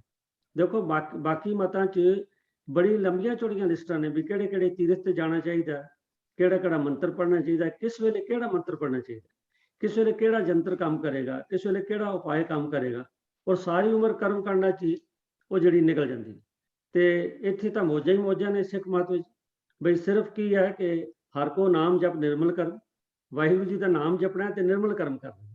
ਸੋ ਇਸ ਕਰਕੇ ਬੜਾ ਸੌਖਾ ਜਿਹੜਾ ਇਹ ਸਾਡਾ ਮਤ ਹੈ, ਬੜਾ ਮੋਡਰੇਟ ਹੈ। ਤੋ ਸਾਨੂੰ ਹਾਂ ਹੁੰਦਾ ਕੀ ਹੈ ਕਿ ਦੂਸਰਿਆਂ ਮਤਾਂ ਦੇ ਪ੍ਰਭਾਵ ਕਰਕੇ ਅਸੀਂ ਅਗਰ ਗੁਰਬਾਣੀ ਦੇ ਅਰਥ ਉਸ ਤਰ੍ਹਾਂ ਕਰਾਂਗੇ ਤਾਂ ਉਹ ਸਾਡੀ ਗਲਤੀ ਹੈ। ਔਰ ਇਹ ਜਿਹੜਾ ਸ਼ਬਦ ਜਿਹੜਾ ਵੀਰ ਪ੍ਰਭੂ ਕੀਰਤਨ ਸਿੰਘ ਨੇ ਸਾਨੂੰ ਸਮਝਾਇਆ ਹੈ, ਇਸ ਸ਼ਬਦ ਬਾਰੇ ਤਾਂ ਬਹੁਤ ਮੁਗਾਲਤਾ ਹੈ। ਬਹੁਤ ਸਾਰੇ ਜਿਹੜੇ ਵਿਆਖਿਆਕਾਰ ਨੇ ਉਹ ਇਹਦੀ ਵਿਆਖਿਆ ਇੰਝ ਹੀ ਕਰਦੇ ਨੇ, ਹਾਂਜੀ ਵੀ ਅੰਤ ਸਮੇਂ ਜੇ ਇਹ ਕਰੋ, ਇਹਦਾ ਮਤਲਬ ਇਹ ਹੈ ਕਿ ਬੰਦਾ ਸਾਰੀ ਉਮਰ ਤੇ ਜੋ ਮਰਜ਼ੀ ਠੱਗੀਆਂ ਮਾਰੀ ਜਾਏ, ਅੰਤ ਸਮੇਂ ਜੇਕਰ ਉਹ ਹੋਸ਼ 'ਚ ਹੋਵੇ, ਤੇ ਕਈ ਵਾਰ ਤੇ ਹੋਸ਼ ਵੀ ਨਹੀਂ ਹੁੰਦੀ, ਤੇ ਜੋ ਹੋਸ਼ 'ਚ ਹੋਵੇ ਤਾਂ ਉਹ ਇੱਕ ਵਾਰੀ ਨਾਂ ਲੈ ਲੈ ਤੇ ਉਹਦੀ ਸਾਰੀਆਂ ਠੱਗੀਆਂ ਖਤਮ ਹੋ ਜਾਣਗੀਆਂ, ਲੱਗਦਾ ਨਹੀਂ। ਇੱਥੇ ਤਾਂ ਬਿਲਕੁਲ ਮਹਾਰਾਜ ਨੇ ਸਾਨੂੰ ਸਪਸ਼ਟ ਕਿਹਾ ਕਿ ਸਾਸ ਸਾਸ ਸਿਮਰੋ ਗੋਬਿੰਦ। ਇੱਥੇ ਤੇ ਇੱਕ ਇੱਕ ਸਵਾਸ ਦੀ ਗੱਲ ਹੈ, ਹਰੇਕ ਸਵਾਸ ਦਾ ਹਿਸਾਬ ਹੋਣਾ। ਆਪਾਂ ਨੂੰ ਜਿੰਨੇ ਸਵਾਸਾਂ ਦੀ ਪੂੰਜੀ ਮਿਲੀ ਹੈ ਉਹਦਾ ਲੇਖਾ ਜੋਖਾ ਵਾਹਿਗੁਰੂ ਜੀ ਨੇ ਕਰਨਾ ਸਾਡੇ ਨਾਲ। ਇਸ ਕਰਕੇ ਜਿੰਨੇ ਕੁ ਸਵਾਸ ਚੰਗੇ ਨੇ ਉਹਨਾਂ ਦੇ ਚੰਗਾ ਸਾਨੂੰ ਪਲੇਗਾ, ਕਰਮੀ ਆਪੋ ਆਪਣੀ ਕੇ ਨੇੜੇ ਕਦੂ। ਸੋ ਜਿੰਨਾ ਗੁੜ ਪਾਵਾਂਗੇ ਉਹਨਾਂ ਮਿੱਠਾ ਹੋਏਗਾ ਜੀ। ਤੋ ਵੀਰ ਜੀ ਨੇ ਬੜੇ ਸੁੰਦਰ ਤਰੀਕੇ ਨਾਲ ਸਾਨੂੰ ਸਮਝਾਇਆ, ਔਰ ਮੈਂ ਆਸ ਰੱਖਦਾ ਕਿ ਅਗਰ ਸੰਗਤ ਚੋਂ ਵੀ ਕਿਸੇ ਸਾਡੇ ਵਰਗੇ ਦੇ ਮਨ 'ਚ ਅਜੇ ਵੀ ਦੁਬਿਧਾ ਹੋਵੇ ਬਈ ਅੰਤਕਾਲ ਕੁਝ ਕਰ ਲਵਾਂਗੇ ਤੇ ਹੋ ਜਾਏਗਾ, ਤੇ ਉਹਨੂੰ ਕੱਢ ਦੇਣੀ ਚਾਹੀਦੀ ਹੈ। ਲੋੜ ਤਾਂ ਇਹ ਹੈ, ਪਹਿਲੀ ਗੱਲ ਤੇ ਅੰਤਕਾਲ ਦਾ ਪਤਾ ਕੋਈ ਨਹੀਂ ਕਿਸ ਵੇਲੇ, ਐਵੇਂ ਸੋਚੀ ਜਾਈਏ ਵੀ ਕਦ ਆਉਣਾ। ਅੰਤਕਾਲ ਦਾ ਕੀ ਪਤਾ ਹੁਣੇ ਆ ਜਾਏ। ਔਰ ਗੁਰੂ ਨਾਨਕ ਮਹਾਰਾਜ ਤੇ ਬੜਾ ਸਪਸ਼ਟ ਹੈ ਕਿ ਮਤ ਜਾਪੇ ਸਾ ਆਵੇ ਕਹਿਣਾ ਆਵੇ ਨਾ। ਤੇ ਦੂਜੀ ਗੱਲ ਇੱਕ ਹੋਰ ਸਾਧ ਸੰਗਤ, ਬਈ ਕਈ ਵਾਰੀ ਐਸਾ ਹੁੰਦਾ ਨਾ ਬਈ ਕਹਿੰਦੇ ਵੀ ਸਬਜ਼ੀ ਜਾਂ ਕੋਈ ਹੋਰ ਭਾਜੀ ਕੋਈ ਚੀਜ਼ ਬਹੁਤੀ ਚੰਗੀ ਨਾ ਬਣੀ ਹੋਵੇ ਤੇ ਉਹਨੂੰ ਕਹਿੰਦੇ ਜਿਹੜੇ ਖਾਸ ਕੁੱਕ ਨੇ ਨਾ ਐਸਾ ਤੜਕਾ ਲਾਉਂਦੇ ਨੇ ਵੀ ਉਹ ਚੀਜ਼ ਸਵਾਦੀ ਬਣ ਜਾਂਦੀ ਹੈ। ਗੁਰੂ ਨਾਨਕ ਸੋ ਇਸ ਤਰ੍ਹਾਂ ਇੰਝ ਲੱਗਦਾ ਹੈ ਵੀ ਜੇ ਆਪਾਂ ਸਾਰੀ ਉਮਰ ਜੋ ਮਰਜ਼ੀ ਕਰਦੇ ਰਹੀਏ ਤੇ ਮਾੜਾ ਜਿਹਾ ਤੜਕਾ ਲਾ ਦਈਏ ਇੱਕ ਵਾਰੀ ਤੇ ਸਾਡੇ ਜਨਮ ਸਫਲ ਹੋ ਜਾਏਗਾ। ਗੁਰੂ ਨਾਨਕ ਪਾਤਸ਼ਾਹ ਕਹਿੰਦੇ ਨਹੀਂ। ਗੁਰੂ ਨਾਨਕ ਪਾਤਸ਼ਾਹ ਜੀ ਦੇ ਆਪਣਾ ਬਚਨ ਹੈ ਕਿ ਮਾਰਨ ਪਾਏ ਹਰਾਮ ਮੈਂ ਹੋਏ ਹਲਾਲ ਮਤ ਜਾਏ, ਨਾਨਕ ਗਲੀ ਕੂੜੀ ਕੂੜੇ ਪੱਲੇ ਪਾਏ। ਸੋ ਮਾਰਨ ਦਾ ਮਨ ਮਸਾਲਾ, ਵੀ ਜੇਕਰ ਆਪਾਂ ਮਸਾਲਾ ਪਾ ਦਈਏ ਹਰਾਮ ਦੀ ਕਮਾਈ ਤੇ ਹਲਾਲ ਨਹੀਂ ਬਣ ਸਕਦੀ। ਤੇ ਸਾਰੀ ਉਮਰ ਅਸੀਂ ਇਸ ਤਰ੍ਹਾਂ ਦੀਆਂ ਮਤਲਬ ਬੇਈਮਾਨੀਆਂ ਕਰੀਏ ਤੇ ਅੰਤਕਾਲ ਵਿੱਚ ਸੋਚੀਏ ਵੀ ਕੋਈ ਗੜਬੜ ਕਰਕੇ ਆਪਾਂ ਰੱਬ ਨੂੰ ਕਿਸੇ ਤਰ੍ਹਾਂ ਭਰਮਾ ਲਵਾਂਗੇ, ਹੋਣਾ ਨਹੀਂ। ਤੋ ਲੋੜ ਹੈ, ਦੇਖੋ ਗੁਰਸਿੱਖ ਦਾ ਜੀਵਨ ਤੇ ਆ ਵੀ ਇੱਕ ਇੱਕ ਸਵਾਸ, ਹਮ ਆਦਮੀ ਹਾਂ ਇੱਕਦਮ। ਜਿਹੜਾ ਸਵਾਸ ਠੀਕ ਨਿਕਲ ਗਿਆ ਉਹ ਸਫਲ ਹੈ, ਜਿਹੜਾ ਨਹੀਂ ਠੀਕ ਨਿਕਲਿਆ ਉਹ ਨਿਸਫਲ। ਇਸ ਕਰਕੇ ਉੱਥੇ ਕੋਈ ਲੰਪਸਮ ਹਿਸਾਬ ਨਹੀਂ ਹੋਣਾ, ਕੱਲੇ ਕੱਲੇ ਸਵਾਸ ਦਾ ਹਿਸਾਬ ਸਾਨੂੰ ਦੇਣਾ ਪੈਣਾ। ਇਸ ਗੱਲ ਲਈ ਸਾਨੂੰ ਤਿਆਰ ਰਹਿਣਾ ਚਾਹੀਦਾ ਤੇ ਸਾਨੂੰ ਕੋਈ ਵੀ ਸਤਿਗੁਰੂ ਅੱਗੇ ਅਰਦਾਸ ਕਰਨੀ ਚਾਹੀਦੀ, ਪਾਤਸ਼ਾਹ ਜੀ ਕਿ ਸਾਡਾ ਕੋਈ ਵੀ ਸਵਾਸ ਜਿਹੜਾ ਉਹ ਨਿਸਫਲ ਨਾ ਜਾਵੇ। ਤੇ ਇੱਕ ਸਵਾਲ ਆਇਆ, ਮੈਂ ਵੀਰ ਪ੍ਰਭੂ ਕੀਰਤਨ ਸਿੰਘ ਨੂੰ ਬੇਨਤੀ ਕਰਦੇ ਹਾਂ ਗਰੁੱਪ ਚੈਟ ਵਿੱਚ, ਵੀਰ ਬਿਕਰਮਜੀਤ ਸਿੰਘ ਦਾ, ਕਹਿੰਦੇ ਅੰਤਕਾਲ ਤੋਂ ਕੀ ਭਾਵ ਹੈ, ਜ਼ਰਾ ਦੱਸ ਦਿਓ। ਹਾਂਜੀ ਵੀਰ ਜੀ, ਅੰਤਕਾਲ ਦਾ ਅਰਥ ਇੱਥੇ ਅਸੀਂ ਜੋ ਗੁਰਮਤਿ ਦੇ ਵਿੱਚ ਜਾਂ ਕਿਸੇ ਤਰ੍ਹਾਂ ਆਪਾਂ ਇਹਨੂੰ ਇੰਟਰਪ੍ਰੇਟ ਨਹੀਂ ਕਰ ਸਕਦੇ, ਕਿਉਂਕਿ ਇੱਕ ਪੁਰਾਤਨ ਵਿਚਾਰਾਂ ਸਨਾਤਨੀ ਵਿਚਾਰਾਂ ਵਾਲੇ ਬੰਦੇ ਦੇ ਸ਼ਾਇਦ ਉਹ ਸ਼ੰਕੇ ਨਿਵਰਤ ਕਰ ਰਹੇ ਹਨ। ਇਹ ਉਹਦੀ ਭਾਸ਼ਾ ਦੇ ਵਿੱਚ ਹੀ ਆਮ ਜੋ ਅਸੀਂ ਅੰਤਕਾਲ ਦਾ ਅਰਥ ਲੈਂਦੇ ਹਾਂ ਸਰੀਰਕ ਮੌਤ, ਉਹੀ ਇੱਥੇ ਇਸ ਸ਼ਬਦ ਦੇ ਵਿੱਚ ਅਰਥ ਹੈ, ਹੋਰ ਕੋਈ ਵੱਖਰਾ ਅਰਥ ਨਹੀਂ ਹੈ। ਸਿੰਪਲ ਉਹੀ ਸ਼ਬਦ ਹੈ, ਇਹਨੂੰ ਹੋਰ ਕੋਈ ਫਿਲੋਸੋਫਿਕਲੀ ਇੰਟਰਪ੍ਰੇਟ ਕਰਨ ਦੀ ਲੋੜ ਨਹੀਂ ਹੈ ਜੀ, ਇਹ ਬਿਲਕੁਲ ਸਿੰਪਲ ਉਹੀ ਅਰਥ ਹੈ। ਐਕਚੁਅਲੀ ਉਹਨਾਂ ਨੇ ਤਾਂ ਪੁੱਛਿਆ ਹੋਣਾ ਨਾ ਕਿ ਕਈ ਵਿਦਵਾਨ ਹੈਗੇ ਜਿਹੜੇ ਅੰਤਕਾਲ ਦੇ ਲਫ਼ਜ਼ਾਂ ਨੂੰ ਨਾ ਬੜਾ ਘੁਮਾ ਫਿਰਾ ਕੇ ਅਲੱਗ ਤਰੀਕੇ ਨਾਲ ਪੇਸ਼ ਕਰਦੇ ਨੇ, ਉਹ ਇਹ ਸ਼ਬਦ ਦੇ ਅਰਥ ਵੀ ਬੜੇ ਬਦਲ ਦਿੰਦੇ ਨੇ ਜਦੋਂ ਉਹ ਅੰਤਕਾਲ ਦੇ ਨਵੇਂ ਅਰਥ ਕਰਦੇ ਨੇ। ਹਾਂਜੀ, ਮੈਂ ਉਹੀ ਕਹਿ ਰਿਹਾ ਜੀ, ਸਾਨੂੰ ਕੰਟੈਕਸਟ ਦੇ ਮੁਤਾਬਕ ਹੀ ਕਿਸੇ ਸ਼ਬਦ ਦੇ ਅਰਥ ਕਰਨੇ ਚਾਹੀਦੇ ਨੇ। ਅੰਤਕਾਲ ਇੱਥੇ ਉਹੀ ਅੰਤਕਾਲ ਹੈ ਜਿਹਦੇ ਨਾਲ ਉਹ ਨਾਰਾਇਣ ਦੇ ਜਪਨ ਦੀ ਅੰਤਕਾਲ ਦੀ ਜਿਵੇਂ ਕਥਾਵਾਂ ਵੀ ਮਸ਼ਹੂਰ ਹੈਗੀਆਂ ਨੇ, ਆਪਾਂ ਪੜ੍ਹੀਆਂ।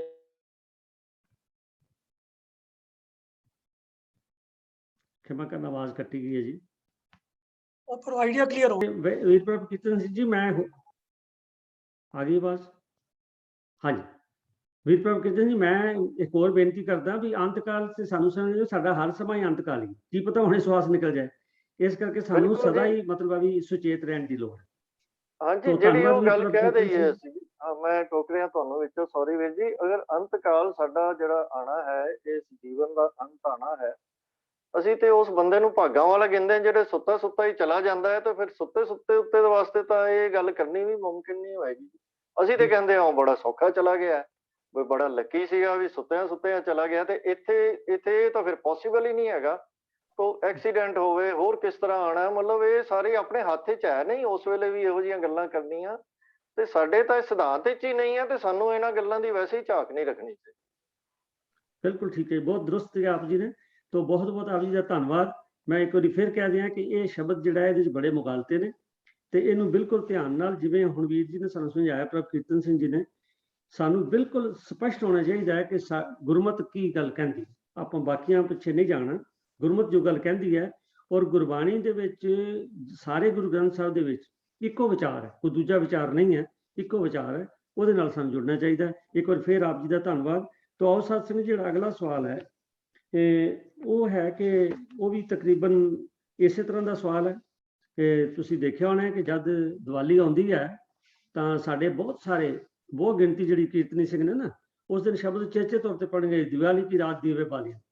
ਉਹਦੇ ਨਾਲ ਕੀ ਹੈ ਕਿ ਸਾਡੇ ਵਰਗੀ ਆਮ ਜਿਹੜੀ ਸੰਗਤ ਹੈ ਉਹ ਤੇ ਪ੍ਰਭਾਵ ਜਾਂਦਾ ਹੈ ਵੀ ਹਾਂ ਇਹ ਦੀਵਾਲੀ ਦਾ ਦਿਨ ਖਾਸ ਹੈ ਤੇ ਇੱਥੇ ਸਾਨੂੰ ਦੀਵੇ ਬਾਲਣੇ ਚਾਹੀਦੇ। ਤੇ ਮੈਨੂੰ ਲੱਗਦਾ ਇਸੇ ਕਰਕੇ ਗੁਰਦੁਆਰਿਆਂ ਦੇ ਵਿੱਚ ਇੰਨੇ ਜ਼ਿਆਦਾ ਦੀਵੇ ਜਗਾਏ ਜਾਂਦੇ ਨੇ। ਆਪਾਂ ਦਰਬਾਰ ਸਾਹਿਬ ਦੀ ਗੱਲ ਛੱਡੀ, ਉੱਥੇ ਤਾਂ ਖੈਰ ਲੱਖਾਂ ਦੀ ਗਿਣਤੀ 'ਚ ਹੈ। ਹਰੇਕ ਮੁਹੱਲੇ ਗਲੀ ਵਿੱਚ ਜਿੰਨੇ ਵੀ ਗੁਰਦੁਆਰੇ ਨੇ ਉਹਨਾਂ ਵਿੱਚ ਦੀਵਾਲੀ ਵਾਲੇ ਦਿਨ ਬੜੇ ਦੀਵੇ ਜਗਾਏ ਜਾਂਦੇ।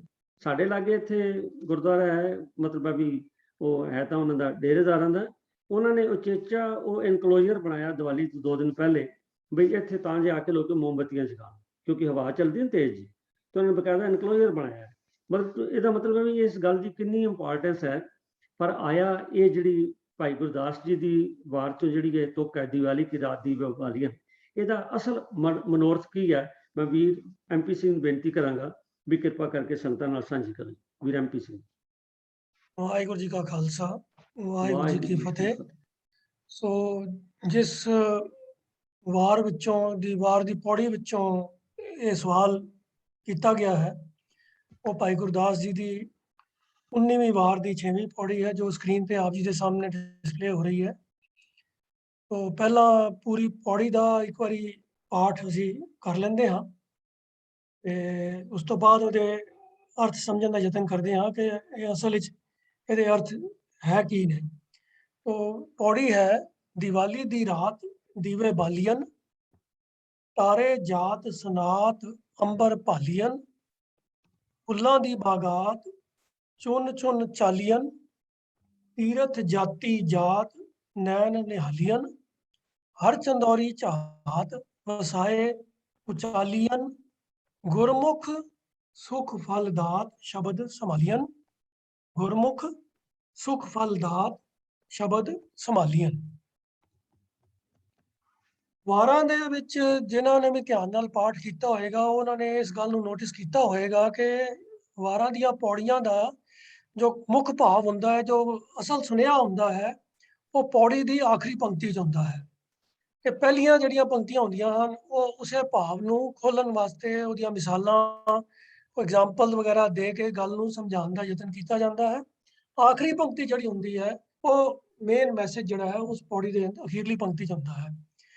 तो इस चीज़ ਨੂੰ ਧਿਆਨ 'ਚ ਰੱਖਦਿਆਂ ਹੋਇਆਂ ਇਹ ਜਿਹੜੀ ਗੁਰਮੁਖ ਸੁਖ ਫਲ ਦਾਤ ਸ਼ਬਦ ਸੰਭਾਲੀਅਨ ਵਾਲੀ ਪੰਕਤੀ ਹੈ, ਇਹਨੂੰ ਸਾਨੂੰ ਉਚੇਚੇ ਤੌਰ ਤੇ ਧਿਆਨ ਵਿੱਚ ਰੱਖਣ ਦੀ ਜ਼ਰੂਰਤ ਹੈ। ਔਰ ਇਸ ਪੰਕਤੀ ਦਾ ਜੋ ਅਰਥ ਭਾਵ ਹੈ ਕਿ ਅਸਲ ਵਿੱਚ ਜੋ ਜੀਵਨ ਦਾ ਸੁਖ ਫਲ ਸ਼ਬਦ ਦੀ ਦਾਤ ਹੈ, ਉਹ ਹੈ ਪ੍ਰਭੂ ਦਾ ਨਾਮ। ਤੇ ਉਸ ਚੀਜ਼ ਨੂੰ ਗੁਰੂ ਦੇ ਜਿਹੜੇ ਸ਼ਰਧਾਲੂ ਸਿੱਖ ਹਨ, ਗੁਰੂ ਦੇ ਸ਼ਰਨ ਵਿੱਚ ਆਏ ਹੋਏ ਗੁਰਮੁਖ ਜਨ ਹਨ, ਉਹ ਸੰਭਾਲ ਕੇ ਰੱਖਦੇ ਹਨ। तो ਇਹ ਅਖੀਰਲੀ ਪੰਕਤੀ ਜਿਹੜੀ ਹੈ ਇਹ ਮੈਸੇਜ ਦਿੰਦੀ ਹੈ। ਪਹਿਲੀਆਂ ਪੰਕਤੀਆਂ ਦੇ ਵਿੱਚ ਜਿਹੜੀਆਂ ਨੇ ਉਹ ਮਿਸਾਲਾਂ ਦੇ ਕੇ ਇਸ ਭਾਵ ਦੀ ਜਿਹੜੀ ਇੰਪੋਰਟੈਂਸ ਹੈ ਉਹਨੂੰ ਫਿਰ ਅੱਗੇ ਐਕਸਪਲੇਨ ਕੀਤਾ ਜਾਏਗਾ। ਜਿਸ ਵਜ੍ਹਾ ਕਰਕੇ ਇਹ ਸ਼ਬਦ ਪੜ੍ਹਿਆ ਜਾਂਦਾ ਹੈ ਉਹ ਹੈ ਪਹਿਲੀ ਪੰਕਤੀ ਵੀ ਦੀਵਾਲੀ ਦੀ ਰਾਤ ਦੀਵੇ ਬਾਲੀਅਨ। ਹੁਣ ਸੋਚਣ ਵਾਲੀ ਗੱਲ ਹੈ ਕਿ ਅਖੀਰ ਅਰਥ ਭਾਵ ਜਾਂ ਮੈਸੇਜ ਜਿਹੜਾ ਹੈ ਉਹ ਤਾਂ ਹੈ ਆਖਰੀ ਪੰਕਤੀ 'ਚ, ਤੇ ਸਾਡੇ ਰਾਗੀ ਸਿੰਘ ਜਿਹੜੇ ਹਨ ਉਹ ਟੇਕ ਬਣਾ ਲੈਂਦੇ ਹਨ ਪਹਿਲੀ ਪੰਕਤੀ ਨੂੰ, ਜਿਹੜੀ ਕਿ ਸਿਰਫ ਇੱਕ ਐਗਜ਼ਾਮਪਲ ਹੈ। ਇਹਦੀ ਵਜ੍ਹਾ ਇਹ ਹੈ ਕਿ ਸਾਡੇ ਤਾਂ ਇੱਕ ਬਹੁਤ ਪ੍ਰਚਲਿਤ ਪਰਪਾਟੀ ਜੀ ਬਣ ਗਈ ਹੈ ਕਿ ਵੀ ਅਸੀਂ ਅੱਖਰਾਂ ਦੇ ਮਗਰ ਜਾਂਦੇ ਹਾਂ ਤੇ ਉਹਨਾਂ ਦੇ ਨਾਲ ਜੋੜ ਕੇ ਤੇ ਜਿਹੜਾ ਵੀ ਕੋਈ ਸਾਡਾ ਕੋਈ ਦੁਨਿਆਵੀ ਕਰਮਕਾਂਡ ਦੁਨਿਆਵੀ ਕਾਰਜ ਹੁੰਦਾ ਹੈ ਨਾ ਉਹਦੇ ਨਾਲ ਉਹਨੂੰ ਜੋੜ ਕੇ ਤੇ ਅਸੀਂ ਇਹ ਸਮਝ ਲੈਂਦੇ ਹਾਂ ਕਿ ਵੀ ਇਹ ਵਾਲਾ ਸ਼ਬਦ ਇਸ ਮੌਕੇ ਵਾਸਤੇ ਖਾਸ ਢੁਕਵਾਂ ਹੈ।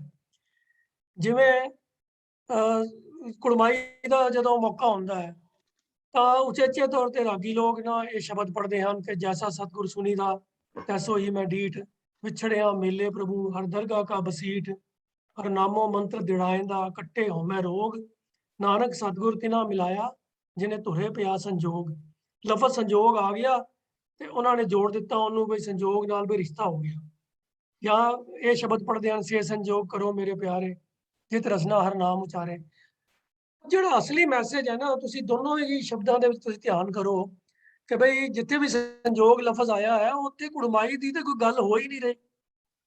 ਸੇ ਸੰਜੋਗ ਕਰੋ ਮੇਰੇ ਪਿਆਰੇ ਜਿਤ ਰਸਨਾ ਹਰ ਨਾਮ ਉਚਾਰੇ, ਉੱਥੇ ਗੱਲ ਹੋ ਰਹੀ ਹੈ ਕਿ ਬਈ ਐਸਾ ਸਬੱਬ ਬਣਾਓ हे ਪ੍ਰਭੂ ਜੀ ਕਿ ਮੇਰੀ ਰਸਨਾ ਹਰ ਵੇਲੇ ਪ੍ਰਭੂ ਦਾ ਨਾਮ ਉਚਾਰਦੀ ਰਹੇ। ਹੁਣ ਉਹਦੇ 'ਚ ਕੁੜਮਾਈ ਦੀ ਕਿਹੜੀ ਗੱਲ ਹੈ, ਪਰ ਰਾਗੀਆਂ ਨੇ ਉਸ ਵੇਲੇ ਸਿਰਫ ਸੰਜੋਗ ਲਫ਼ਜ਼ ਦੀ ਵਰਤੋਂ ਕਰਨੀ ਹੈ। ਇਸੇ ਤਰ੍ਹਾਂ ਹੀ ਜਿਹੜਾ ਉਹ ਜੈਸਾ ਸਤਿਗੁਰ ਸੁਣੀ ਦਾ ਤੈਸੋ ਹੀ ਮੈਂ ਡੀਠ, ਉਹ ਸ਼ਬਦ ਜਿਹੜਾ ਹੈ ਉਹ ਵੀ ਸਤਿਗੁਰ ਦੀ ਵਡਿਆਈ ਹੈ ਕਿ ਸਤਿਗੁਰ ਜਿਹੜਾ ਹੈ ਉਹ ਆਪਣੀ ਸ਼ਰਨ ਵਿੱਚ ਪਏ ਹੋਏ ਗੁਰਸਿੱਖ ਨੂੰ ਪਰਮਾਤਮਾ ਦੇ ਨਾਲ ਮਿਲਾ ਦਿੰਦਾ ਹੈ। ਤੇ ਜਿਹੜੀ ਤੱਤ ਦੀ ਗੱਲ ਹੈ ਉਹ ਹੈਗੀ ਹੈ ਕਿ ਹਰ ਨਾਮੋ ਮੰਤਰ ਦਿੜਾਇਂਦਾ ਕੱਟੇ ਹੋਮੈ ਰੋਗ। ਇਹ ਅਸਲ ਉਸ ਸ਼ਬਦ ਦਾ ਮੈਸੇਜ ਹੈ। ਉਹਦੇ ਵੱਲ ਤਾਂ ਕਿਸੇ ਦਾ ਧਿਆਨ ਜਾਂਦਾ ਨਹੀਂ ਹੈ। ਉਹ ਬਸ ਇਹੀ ਗੱਲ ਕਰਦੇ ਹਨ ਜੀ ਕਿ ਨਾਨਕ ਸਤਿਗੁਰ ਤਿਨਾ ਮਿਲਾਇਆ ਜਿਨ੍ਹਾਂ ਧੁਰੇ ਪਿਆ ਸੰਜੋਗ, ਜਿਨ੍ਹਾਂ ਧੁਰੇ ਪਿਆ ਸੰਜੋਗ, ਕਿ ਬਈ ਧੁਰੋਂ ਜਿਨ੍ਹਾਂ ਦੀ ਕੋਈ ਰਿਸ਼ਤਾ ਹੋਣਾ ਸੀਗਾ ਉਹਨਾਂ ਦਾ ਰਿਸ਼ਤਾ ਹੋ ਰਿਹਾ ਹੈ। ਤਾਂ ਇਹ ਇਸ ਤਰੀਕੇ ਦਾ ਮਿਸਯੂਜ਼ ਅਸੀਂ ਬਹੁਤ ਜ਼ਿਆਦਾ ਗੁਰਬਾਣੀ ਦੀ ਪੰਕਤੀਆਂ ਦਾ ਕਰਦੇ ਹਾਂ। ਜਿਵੇਂ ਆਨੰਦ ਕਾਰਜ ਵੇਲੇ ਪੱਲੇ ਦੇ ਵੇਲੇ ਵੀ ਆਖੇ ਪੱਲੇ ਟੈਂਡੇ ਲੱਗੇ ਸਭ ਹੱਬੇ ਸਾਕ ਉਡਾਵੇ ਡਿੱਠੇ ਤੋਂ ਪੱਲੇ ਟੈਂਡੇ ਲੱਗ ਗਈ। ਉੱਥੇ ਗੱਲ ਹੀ ਨਹੀਂ ਹੋ ਰਹੀ ਕੋਈ ਲੜਕੀ ਲੜਕੇ ਦੇ ਪੱਲੇ ਲੱਗਣ ਦੀ, ਇਹਦਾ ਗੱਲ ਹੋ ਰਹੀ ਹੈ ਉਸਤਤ ਨਿੰਦਾ ਨਾਨਕ ਜੀ ਮੈਂ ਹੱਬ ਵੰਜਾਈ ਛੋੜਿਆ ਹੱਬ ਕਿਛ ਤਿਆਗੀ, ਹੱਬੇ ਸਾਕ ਕੁੜਾਵੇ ਡਿੱਠੇ ਤੋਂ ਪੱਲੇ ਟੈਂਡੇ ਲੱਗ ਗਈ। ਉੱਥੇ ਅਵਗੁਣਾਂ ਦੀ ਤਿਆਗ ਕਰਨ ਦੀ ਗੱਲ ਹੋਈ ਹੈ ਤੇ ਉਹਨੂੰ ਚੁੱਕ ਕੇ ਜੋੜ ਦਿੰਦੇ ਹਨ ਕੁੜੀ ਮੁੰਡੇ ਦੇ ਵਿਆਹ ਦੇ ਪੱਲੇ ਦੇ ਨਾਲ ਜੋੜਨ ਦਾ, ਔਰ ਉਚੇਚੇ ਤੌਰ ਦੇ ਉੱਤੇ ਉਸ ਇਹਨਾਂ ਪੰਕਤੀਆਂ ਦਾ ਉੱਥੇ ਕੀਰਤਨ ਕੀਤਾ ਜਾਂਦਾ ਹੈ। ਹਾਲਾਂਕਿ ਜਿਹੜੀ ਇਹ ਪੰਕਤੀ ਦੀ ਜੋ ਸ਼ੁਰੂਆਤ ਹੁੰਦੀ ਹੈ ਉਸਤਤ ਨਿੰਦਾ ਨਾਨਕ ਜੀ ਮੈਂ ਹੱਬ ਵੰਜਾਈ, ਉਹ ਉਸ ਗੱਲ ਨੂੰ ਉਹਦੇ ਵੱਲ ਤਾਂ ਧਿਆਨ ਹੀ ਨਹੀਂ ਜਾਂਦਾ। ਉਹ ਲਾਈਨ ਨੂੰ ਤਾਂ ਐਵੇਂ ਕਾਲੀ ਕਾਲੀ ਚ ਪੜ ਜਾਂਦੇ ਤੇ ਕਈ ਭੁੱਲ ਵੀ ਜਾਂਦੇ ਨੇ, ਪੜ੍ਹਦੇ ਹੀ ਨਹੀਂ ਇਹ ਵਾਲੀ ਲਾਈਨ, ਬਸ ਹੱਬੇ ਸਾਕ ਕੁੜਾਵੇ ਡਿੱਠੇ ਤੋਂ ਪੱਲੇ ਟੈਂਡੇ ਲੱਗੀ ਪੜ੍ਹ ਕੇ ਕੰਮ ਮੁਕਾ ਦਿੰਦੇ ਆ। ਤਾਂ ਮੇਰਾ ਇਹ ਵਾਲੀ ਗੱਲਾਂ ਕਰਨ ਦਾ ਭਾਵ ਮੈਸੇਜ ਇਹ ਹੈ ਕਿ ਬਈ ਅਸੀਂ ਲੋਕ ਪੰਕਤੀਆਂ ਦੇ ਵਿੱਚ ਜਿਹੜੇ ਸਾਡੀ ਮਨਮਰਜ਼ੀ ਦੇ ਲਫ਼ਜ਼ ਹੁੰਦੇ ਹਨ ਉਹਨਾਂ ਲਫ਼ਜ਼ਾਂ ਦੇ ਨਾਲ ਆਪਣਾ ਧਿਆਨ ਜੋੜ ਲੈਂਦੇ ਆ ਤੇ ਜਿਹੜੇ ਉਹਦੇ ਵਿੱਚ ਅਰਥ ਹੁੰਦੇ ਹਨ ਜੋ ਅੱਗੇ ਪਿੱਛੇ ਪੰਕਤੀਆਂ ਹੁੰਦੀਆਂ ਹਨ ਜੋ ਮੈਸੇਜ ਹੁੰਦਾ ਸ਼ਬਦ ਦਾ ਉਹਨੂੰ ਅਸੀਂ ਬਿਲਕੁਲ ਇਗਨੋਰ ਕਰ ਦਿੰਦੇ ਹਾਂ। ਉਹੀ ਕੰਮ ਇਸ ਭਾਈ ਗੁਰਦਾਸ ਜੀ ਦੀ ਵਾਰ ਦੀ ਪੌੜੀ ਦੇ ਨਾਲ ਵੀ ਕੀਤਾ ਜਾਂਦਾ ਹੈ ਕਿ ਜਿਹੜਾ ਪੌੜੀ ਦੀ ਵਾਰ ਦਾ ਜੋ ਵਾਰ ਦੀ ਜੋ ਪੌੜੀ ਦਾ ਜੋ ਮੈਸੇਜ ਹੈ ਉਹ ਹੈ ਕਿ ਜੀਵਨ ਦਾ ਸੁਖ ਫਲ ਜੋ ਪ੍ਰਭੂ ਦਾ ਨਾਮ ਹੈ ਗੁਰਮੁਖ ਜਨ ਜਿਹੜੇ ਹਨ ਉਸੇ ਦੀ ਸੰਭਾਲ ਕਰਦੇ ਹਨ। ਇਸ ਗੱਲ ਵੱਲ ਤਾਂ ਕਿਸੇ ਦਾ ਧਿਆਨ ਜਾਂਦਾ ਨਹੀਂ ਕਿਉਂਕਿ ਉਹਨਾਂ ਨੇ ਟੇਕ ਬਣਾ ਲੈਣੀ ਹੈ ਦੀਵਾਲੀ ਦੀ ਰਾਤ ਦੀਵੇ ਬਾਲੀਆਂ। ਔਰ ਉਹ ਹੁਣ ਭਾਈ ਗੁਰਦਾਸ ਜੀ ਨੇ ਕਿਉਂ ਪੰਕਤੀ ਉਚਾਰੀ ਉਹ ਹੁਣ ਅਸੀਂ ਇੱਕ ਇੱਕ ਪੰਕਤੀ ਦੇ ਅਰਥ ਕਰਕੇ ਸਮਝਦੇ ਹਾਂ ਤੇ ਫਿਰ ਗੱਲ ਕਲੀਅਰ ਹੋ ਜਾਏਗੀ। ਤੋ ਐਗਜ਼ਾਮਪਲਾਂ ਦੇ ਰਹੇ ਹਨ ਭਾਈ ਗੁਰਦਾਸ ਜੀ ਕਿ ਜਿਵੇਂ ਇਹ ਆਮ ਸਾਡੇ ਦੇਖਣ ਵਿੱਚ ਆਉਂਦਾ ਹੈ ਕਿ ਦੀਵਾਲੀ ਦੀ ਰਾਤ ਨੂੰ ਲੋਕ ਘਰਾਂ ਦੇ ਵਿੱਚ ਦੀਵੇ ਬਾਲਦੇ ਹਨ, ਪਰ ਹੁੰਦਾ ਕੀ ਹੈ ਕਿ ਜਿੰਨਾ ਕੁ ਦੀਵੇ 'ਚ ਤੇਲ ਹੁੰਦਾ ਹੈ ਉਹਨੇ ਕੁ ਸਮੇਂ ਵਾਸਤੇ ਦੀਵੇ ਬਲਦੇ ਹਨ ਤੇ ਫਿਰ ਬੁੱਝ ਜਾਂਦੇ ਹਨ। तो कोई दीवा घंटा को चलता है, कोई 2-3 घंटे चल जाता है, ਵੱਧ ਤੋਂ ਵੱਧ ਇੰਨਾ ਕੋਈ ਚੱਲਦਾ ਹੈ। ਕੋਈ ਬਹੁਤ ਵੱਡਾ ਦੀਵਾ ਹੋਏਗਾ ਤੇ 4-5 ਘੰਟੇ ਚੱਲ ਜਾਏਗਾ, ਇਸ ਤੋਂ ਵੱਧ ਤਾਂ ਕੋਈ ਚੱਲਦਾ ਨਹੀਂ ਦੀਵਾ। ਜਿਉਂ ਹੀ ਤੇਲ ਮੁੱਕਦਾ ਹੈ ਦੀਵਾ ਬੁੱਝ ਜਾਂਦਾ ਹੈ। तो ਭਾਈ ਗੁਰਦਾਸ ਜੀ ਇਹ ਮੈਸੇਜ ਦੇ ਰਹੇ ਹਨ ਕਿ ਜਿਸ ਤਰ੍ਹਾਂ ਦੀਵੇ ਦੀਵਾਲੀ ਦੀ ਰਾਤ ਨੂੰ ਲੋਕ ਬਾਲਦੇ ਹਨ ਪਰ ਉਹ ਦੀਵੇ ਕੁਝ ਸਮੇਂ ਦੇ ਬਾਅਦ ਮੁੱਕ ਜਾਂਦੇ ਹਨ, ਭਾਵ ਥੋੜੇ ਚਿਰ ਵਾਸਤੇ ਹੁੰਦੇ ਹਨ, ਪਰਮਾਨੈਂਟਲੀ ਹੁੰਦੇ। ਫਿਰ ਅਗਲੀ ਮਿਸਾਲ ਦਿੰਦੇ ਹਨ ਕਿ ਜਿੰਨੇ ਵੀ ਛੋਟੇ ਵੱਡੇ ਤਾਰੇ ਅਸਮਾਨ ਵਿੱਚ ਨਿਕਲ ਕੇ ਚਮਕਦੇ ਹਨ ਲਿਸ਼ਕਦੇ ਹਨ, ਜਿਉਂ ਹੀ ਰਾਤ ਮੁੱਕਦੀ ਹੈ ਪੌ ਫੁਟਾਲਾ ਹੁੰਦਾ ਹੈ ਤੇ ਦਿਨ ਚੜ੍ਹਦੇ ਹੀ ਤਾਰੇ ਸਾਰੇ ਜਿਹੜੇ ਹਨ ਉਹ ਅਲੋਪ ਹੋ ਜਾਂਦੇ ਹਨ, ਨਜ਼ਰ ਨਹੀਂ ਆਉਂਦੇ। ਤੀਸਰੀ ਮਿਸਾਲ ਦਿੰਦੇ ਨੇ ਕਿ ਬਾਗਾਂ ਦੇ ਵਿੱਚ ਅਲੱਗ-ਅਲੱਗ ਤਰ੍ਹਾਂ ਦੇ ਫੁੱਲ ਖਿੜਦੇ ਨੇ ਪਰ ਥੋੜਾ ਚਿਰ ਹੀ ਉਹ ਪੂਰੇ ਫੁੱਲ ਖਿੜੇ ਰਹਿੰਦੇ ਨੇ ਜਾਂ ਤੇ ਉਹਨਾਂ ਨੂੰ ਮਾਲੀ ਤੋੜ ਕੇ ਚੁਣ ਕੇ ਲੈ ਜਾਂਦਾ ਹੈ, ਜਾਂ ਫਿਰ ਉਹ ਕੁਝ ਸਮੇਂ ਤੋਂ ਬਾਅਦ ਆਪਣੇ ਕੁਦਰਤੀ ਸਮਾਂ ਪੂਰਾ ਕਰਕੇ ਮੁਰਝਾ ਜਾਂਦੇ ਹਨ ਤੇ ਗਿਰ ਜਾਂਦੇ ਹਨ। ਬਹੁਤਾਤ ਵਿੱਚ ਤਾਂ ਜਿਹੜੇ ਖਿੜੇ ਹੋਏ ਫੁੱਲ ਹੁੰਦੇ ਹਨ, ਮਾਲੀ ਉਹਨਾਂ ਨੂੰ ਚੁਣ ਕੇ ਤੇ ਲੈ ਜਾਂ ਤੋੜ ਕੇ ਹੀ ਲੈ ਜਾਂਦੇ ਹਨ। ਭਾਵੇਂ ਉਹ ਤੋੜ ਕੇ ਮਾਲੀ ਲੈ ਜਾਵੇ ਤੇ ਭਾਵੇਂ ਉਹ ਸਮਾਂ ਪੂਰਾ ਹੋਣ ਤੇ ਮੁਰਝਾ ਕੇ ਟੁੱਟ ਜਾਣ। ਫੁੱਲਾਂ ਦੀ ਜਿਹੜੀ ਹਸਤੀ ਹੈ, ਹੋਂਦ ਹੈ, ਉਹ ਥੋੜੇ ਹੀ ਸਮੇਂ ਵਾਸਤੇ ਹੁੰਦੀ ਹੈ। ਇਸੇ ਤਰ੍ਹਾਂ ਹੀ ਚੌਥੀ ਮਿਸਾਲ ਦਿੰਦੇ ਹਨ ਕਿ ਤੀਰਥ ਸਥਾਨਾਂ ਦੇ ਉੱਤੇ ਯਾਤਰੀਆਂ ਦੇ ਟੋਲੇ ਆਉਂਦੇ ਹਨ ਯਾਤਰਾ ਕਰਨ ਵਾਸਤੇ। ਤੀਰਥ ਜਾਤੀ ਜਾਤ ਉਹ ਜਾਂਦੇ ਹਨ ਉੱਥੇ ਤੀਰਥਾਂ ਤੇ, ਸਾਰੇ ਲੋਕ ਵੇਖਦੇ ਹਨ, ਪਰ ਉਹ ਜਾ ਕੇ ਉੱਥੇ ਕੋਈ ਘਰ ਵਸਾ ਕੇ ਰਹਿ ਤਾਂ ਨਹੀਂ ਜਾਂਦੇ ਕਿ ਅਸੀਂ ਹੁਣ ਤੀਰਥ ਤੇ ਹੀ ਵਸਣਾ ਹੈ। ਤੀਰਥ ਯਾਤਰਾ ਤੇ ਆਉਂਦੇ ਹਨ, ਕੁਝ ਦਿਨ ਰਹਿੰਦੇ ਹਨ, ਕੋਈ 1 ਦਿਨ ਰਹਿੰਦਾ ਹੈ, ਕੋਈ 2-4 ਦਿਨ ਰਹਿੰਦਾ ਹੈ। ਫਿਰ ਆਪਣਾ ਜਦੋਂ ਉਹਨਾਂ ਨੂੰ ਲੱਗਦਾ ਵੀ ਸਾਡਾ ਦਰਸ਼ਨ ਕਰਨ ਦਾ ਕੰਮ ਪੂਰਾ ਹੋ ਗਿਆ, ਜੋ ਅਸੀਂ ਇੱਥੇ ਕੋਈ ਕਰਮ ਕਾਂਡ ਕਰਨੇ ਸੀ ਉਹ ਕਰ ਲਏ ਨੇ, ਤੇ ਫਿਰ ਉਹ ਆਪਣਾ ਤੁਰ ਜਾਂਦੇ ਨੇ। ਜਾਂ ਜਿਸ ਖਾਸ ਮੌਕੇ ਦੇ ਵਾਸਤੇ ਉਹ ਉਚੇਚੇ ਤੌਰ ਦੇ ਉੱਤੇ ਵੀਰਾਂ ਕੱਟ ਕੇ ਤੀਰਥਾਂ ਤੇ ਆਉਂਦੇ ਨੇ, ਜਦੋਂ ਉਹ ਮੌਕਾ ਖਤਮ ਹੋ ਜਾਂਦਾ ਹੈ ਤਾਂ ਖਾਲੀ ਕਰਕੇ ਚਲੇ ਜਾਂਦੇ ਨੇ ਤੀਰਥ ਸਥਾਨ, ਫਿਰ ਸੁੰਝੇ ਹੋ ਜਾਂਦੇ ਨੇ, ਖਾਲੀ ਹੋ ਜਾਂਦੇ ਨੇ। ਇਸੇ ਤਰ੍ਹਾਂ ਹੀ ਪੰਜਵੀਂ ਮਿਸਾਲ ਦਿੰਦੇ ਨੇ ਕਿ ਇੱਕ ਜਿਵੇਂ ਮਨੌਤ ਹੈ ਪੁਰਾਣੇ ਧਰਮ ਗ੍ਰੰਥਾਂ ਦੇ ਵਿੱਚ ਵੀ, ਔਰ ਇਹਨਾਂ ਦੇ ਹਿੰਦੂ ਲਿਟਰੇਚਰ ਦੇ ਵਿੱਚ ਆਮ ਮਿਲਦੀ ਹੈ ਕਿ ਇੱਕ ਹਰਚੰਦੋਰੀ ਹੁੰਦੀ ਹੈ ਜਿਹੜੀ ਹਰੀਚੰਦ ਰਾਜੇ ਦੀ ਨਗਰੀ ਹੈ। ਉਹ ਕਹਿੰਦੇ ਹਨ ਕਿ ਅਸਮਾਨ ਦੇ ਵਿੱਚ ਉਹ ਘੁੰਮਦੀ ਫਿਰਦੀ ਹੈ, ਭਟਕਦੀ ਰਹਿੰਦੀ ਹੈ, ਤੇ ਉਹਦੀ ਝਲਕ ਜਿਹੜੀ ਹੈ ਨਾ ਉਹ ਦਿਖਾਵੇ ਮਾਤਰ ਕਿਸੇ ਵੇਲੇ ਨਜ਼ਰ ਆਉਂਦੀ ਹੈ ਤੇ ਫਿਰ ਉਹ ਖਤਮ ਹੋ ਜਾਂਦੀ ਹੈ, ਮੁੜ ਕੇ ਉਹ ਨਜ਼ਰ ਨਹੀਂ ਆਉਂਦੀ। ਤੇ ਜਿਸ ਤਰ੍ਹਾਂ ਹਰਚੰਦੋਰੀ ਦੀ ਹੋਂਦ ਜਿਹੜੀ ਹੈ ਨਾ ਉਹ ਵੀ ਸ਼ਾਰਟ ਲਿਵਡ ਹੈ, ਬਹੁਤ ਥੋੜੇ ਸਮੇਂ ਵਾਸਤੇ ਹੁੰਦੀ ਹੈ। तो ये सारियां 5 मिसालां दे के भाई गुरदास जी समझाते ने कि भाई ये सारियां चीज़ां जड़ियां ने इन्हां दे उत्ते बंदा भरोसा नहीं कर सकता कि भाई टिकणगियां। ना दिवाली दी रात वाले दीवे बहुता टाइम टिकते ने, ना आसमान दे तारे लम्मा समा टिकते ने। वो रात मुकदी है, पौ फुटाला हुंदा है ते जो ही सूरज चढ़न लगता है तारे अलोप हो जाते हैं। बागां दे विच फुੱਲ भी बहुत थोड़े समय वास्ते रहिंदे ने, तोड़ ले जाते हैं। तीर्थ स्थानां दे उत्ते यात्री भी थोड़े समय वास्ते जाते हैं, फिर मुड़ के अपने घरां नूं वापस चले जाते हैं। ते हरचंदौरी ते जो भावें इतिहासक वस्तु है ਉਹਦੀ ਤਾਂ ਹੋਂਦ ही बहुत थोड़े समय की है, तो वो जिहड़ी है ਉਹਦੀ भी कोई होंद कोई ਉਹਦੇ ते भरोसा नहीं किया जा सकता। तो इन्हां सारियां चीज़ां दे उत्ते विश्वास ना करके, इन्हां दे सहारे ना रह के गुरसिख जिहड़े हन वो केवल ते केवल शब्द दे नाल, नाम दे नाल सुरत जोड़दे हन, ਜਿਹਦੇ ਤੋਂ ਜੋ ਉਹਨਾਂ ਨੂੰ ਸੁਖ ਫਲ ਦੀ ਦਾਤ ਮਿਲਦੀ ਹੈ ਉਹ ਸਦੀਵੀ ਹੁੰਦੀ ਹੈ, ਔਰ ਉਹ ਉਸੇ ਦੀ ਸੰਭਾਲ ਕਰਦੇ ਹਨ, ਕਿਉਂਕਿ ਪ੍ਰਭੂ ਦਾ ਨਾਮ ਐਸਾ ਹੈ ਜਿਹੜਾ ਕਿ ਕਦੀ ਵੀ ਨਾਸ਼ ਹੋਣ ਵਾਲਾ ਨਹੀਂ ਹੈ, ਸਦੀਵੀ ਹੈ। तो ਇਹ ਕੰਟਰਾਸਟ ਜਿਹੜਾ ਹੈ ਇਸ ਪੌੜੀ ਚ ਭਾਈ ਗੁਰਦਾਸ ਜੀ ਨੇ ਸਮਝਾਇਆ ਹੈ। ਇਹਦੇ ਵਿੱਚ ਹੁਣ ਦੀਵਾਲੀ ਦੀ ਰਾਤ ਦੀ ਦੀਵੇ ਬਾਲਣ ਦੀ ਜਿਹੜੀ ਗੱਲ ਹੈ ਉਹ ਕੇਵਲ ਇੱਕ ਮਿਸਾਲ ਦੇ ਵਜੋਂ ਵਰਤੀ ਗਈ ਹੈ, ਔਰ ਉਸ ਪੰਕਤੀ ਦਾ ਅਰਥ ਵੀ ਇਹ ਹੈ ਕਿ ਦੀਵਾਲੀ ਦੀ ਰਾਤ ਲੋਕੀ ਦੀਵੇ ਬਾਲਦੇ ਹਨ। ਇਹ ਇੱਕ ਸਟੇਟਮੈਂਟ ਆਫ ਫੈਕਟ ਹੈ ਕਿ ਭਈ ਹਾਂ ਲੋਕੀ ਬਾਲਦੇ ਨੇ। ਇਹਦਾ ਇਹ ਕਦਾਚਿਤ ਵੀ ਭਾਵ ਨਹੀਂ ਲਿਆ ਜਾ ਸਕਦਾ ਕਿ ਭਾਈ ਗੁਰਦਾਸ ਜੀ ਸਿੱਖਾਂ ਨੂੰ ਕਹਿ ਰਹੇ ਨੇ ਕਿ ਤੁਸੀਂ ਦੀਵਾਲੀ ਦੀ ਰਾਤ ਦੀਵੇ ਬਾਲਿਆ ਕਰੋ। ਉਹ ਤਾਂ ਕਹਿ ਰਹੇ ਹਨ ਵੀ ਇਹਨਾਂ ਦੀਵਿਆਂ ਦੀ ਕੋਈ ਹੋਂਦ ਹੀ ਨਹੀਂ ਹੈ, ਇਹਨਾਂ ਨੇ ਥੋੜੇ ਸਮੇਂ ਰਹਿਣਾ ਫਿਰ ਬੁੱਝ ਜਾਣਾ। तो ਇਹ ਇਸ ਪੌੜੀ ਦੇ ਅੰਦਰ ਇੱਕ ਮਿਸਾਲ ਦੇ ਤੌਰ ਦੇ ਉੱਤੇ ਦੀਵਾਲੀ ਦੀ ਰਾਤ ਦੀਵੇ ਬਾਲੇ ਜਾਣ ਦੀ ਮਿਸਾਲ ਦਿੱਤੀ ਗਈ ਹੈ। ਇਹ ਕੋਈ ਉਪਦੇਸ਼ ਨਹੀਂ ਹੈ ਕਿ ਭਈ ਦੀਵਾਲੀ ਰਾਤ ਦੀਵੇ ਬਾਲਿਆ ਕਰੋ ਜਾਂ ਬਾਲਣੇ ਚਾਹੀਦੇ ਹਨ, ਜਾਂ ਸਿੱਖਾਂ ਦੇ ਵਾਸਤੇ ਕੋਈ ਬੜੀ ਇਹ ਮਾਨਤਾ ਵਾਲੀ ਗੱਲ ਹੈ ਕਿ ਦੀਵਾਲੀ ਦੀ ਰਾਤ ਨੂੰ ਦੀਵੇ ਬਾਲਣੇ ਚਾਹੀਦੇ ਹਨ। ਨਹੀਂ, ऐसा कोई मैसेज नहीं है इस पौड़ी के अंदर। जो मैसेज है कि गुरमुख सुख फल दात शब्द संभालियन, शब्द की संभाल करनी है, नाम दे नाल सुरत जोड़नी है। ये इस पौड़ी का मैसेज है। आस है कि गल स्पष्ट हो गई होगी। होइयां भुल्लां दी आप जी खिमा करनी जी। वाहिगुरू जी का खालसा वाहिगुरू जी की फतेह। बहुत वधिया दस्सिया जी पत्ते की गल है जी कि असी अखरां नाल नहीं जुड़ना, भाव नाल जुड़ना है। पर हो उल्ट रहा बहुते थावां ते कि असी अखर जिहड़े ने, और वीर एम पी जी ने बहुत सारिया एग्जाम्पल्स भी दित्तियां ने जिहड़ियां कि असी उन्हां शब्दां दे अखरां नूं लै के ते किसी खास मौके नाल टुका के पढ़दे। देखो बाणी जिहड़ी है कोई जितनी गुरबाणी है ना जी, ये किसी खास मौके लिए नहीं है, ये हर मौके लिए है। गुरबाणी ये नहीं भी है जिहड़ा शब्द है आपां संगरांद ते पढ़ना है, बसिया ते पढ़ना है, पूर्णमासी ते पढ़ना है, विआह ते पढ़ना है, नहीं। गुरबाणी जिहड़ी है हर गुरबाणी का हरेक अखर साडे हरेक सवास नाल पूरा उतरदा और उहदे लई सकारगर साबित हुंदा है। सानू सवास से गुरबाणी तो अगवाई लैनी चाहिए है, वो तां ही हो सकदा है सानू गुरबाणी के भाव समझ आउणगे।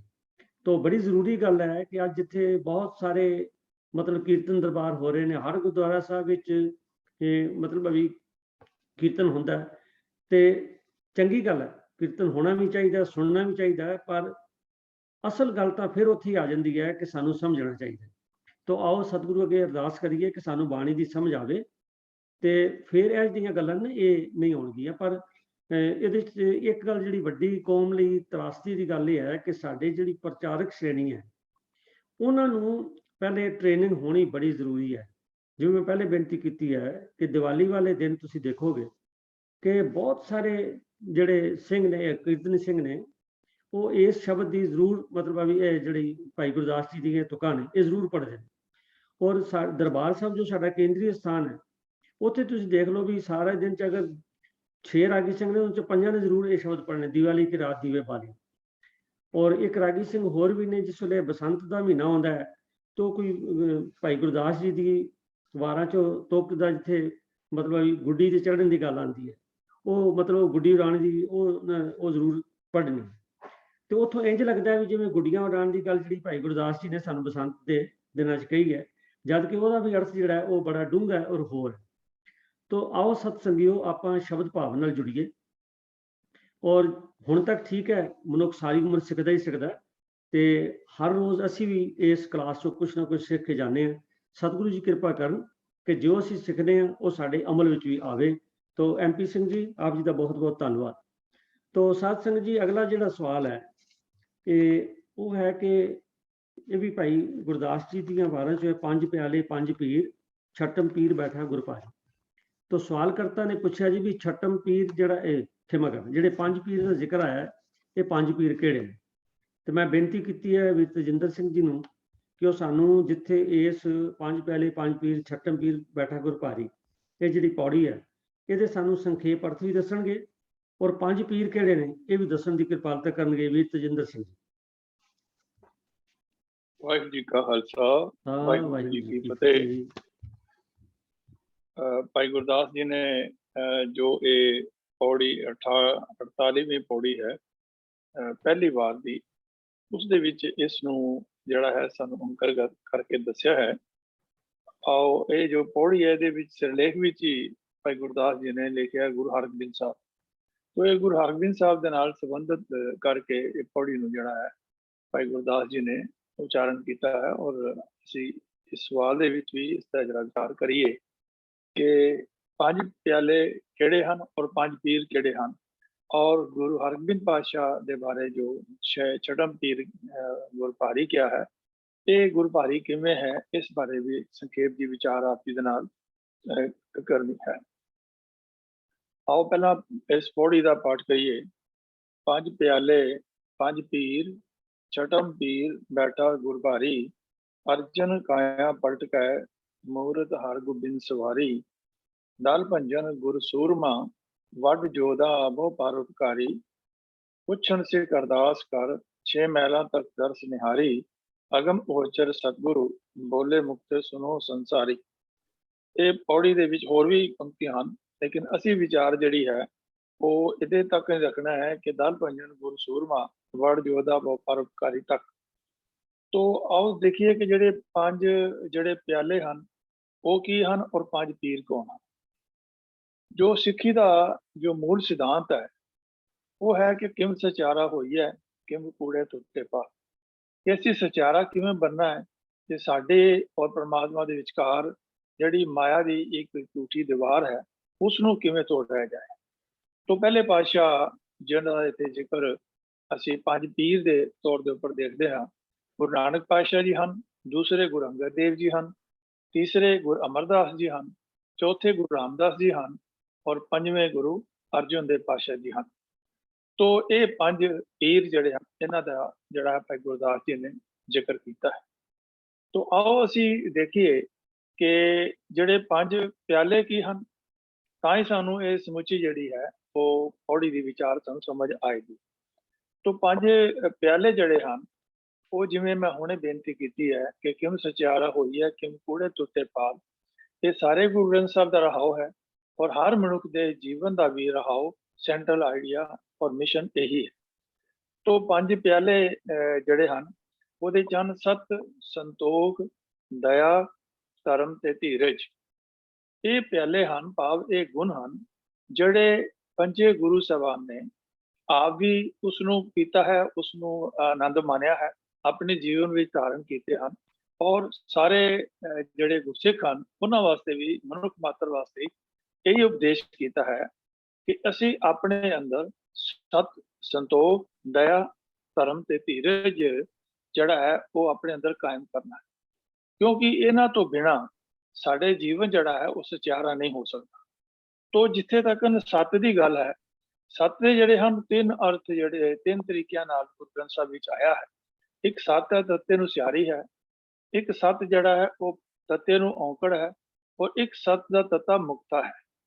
ਤੋ ਜਿੱਥੇ ਤੱਕ ਪਹਿਲਾਂ ਗੱਲ ਹੁੰਦੀ ਹੈ ਸਿਆਰੀ ਵਾਲੀ, ਤੱਤੇ ਨੂੰ ਸਿਆਰੀ ਵਾਲੀ, ਤੋ ਉਸ ਦਾ ਭਾਵ ਹੈ ਹੋਂਦ ਵਾਲਾ। ਜਿਵੇਂ ਅਸੀਂ ਮੂਲ ਮੰਤਰ ਵਿੱਚ ਇੱਕ ਓਂਕਾਰ ਸਤਨਾਮ ਦੀ ਗੱਲ ਕਰਦੇ ਹਾਂ, ਤੇ ਉਸ ਪਰਮਾਤਮਾ ਦਾ ਨਾਮ ਜਿਹੜਾ ਹੋਂਦ ਵਾਲਾ ਹੈ। ਜਿਸ ਤੱਕ ਤੱਤੇ ਨੂੰ ਔਂਕੜ ਹੈ, ਉਹਦਾ ਭਾਵ ਹੈ ਜਿਹੜਾ ਹੈ ਦਾਨ ਕਰਨਾ, ਦਾਨ ਦੀ ਭਾਵਨਾ ਮਨ ਵਿੱਚ ਪੈਦਾ ਕਰਨੀ।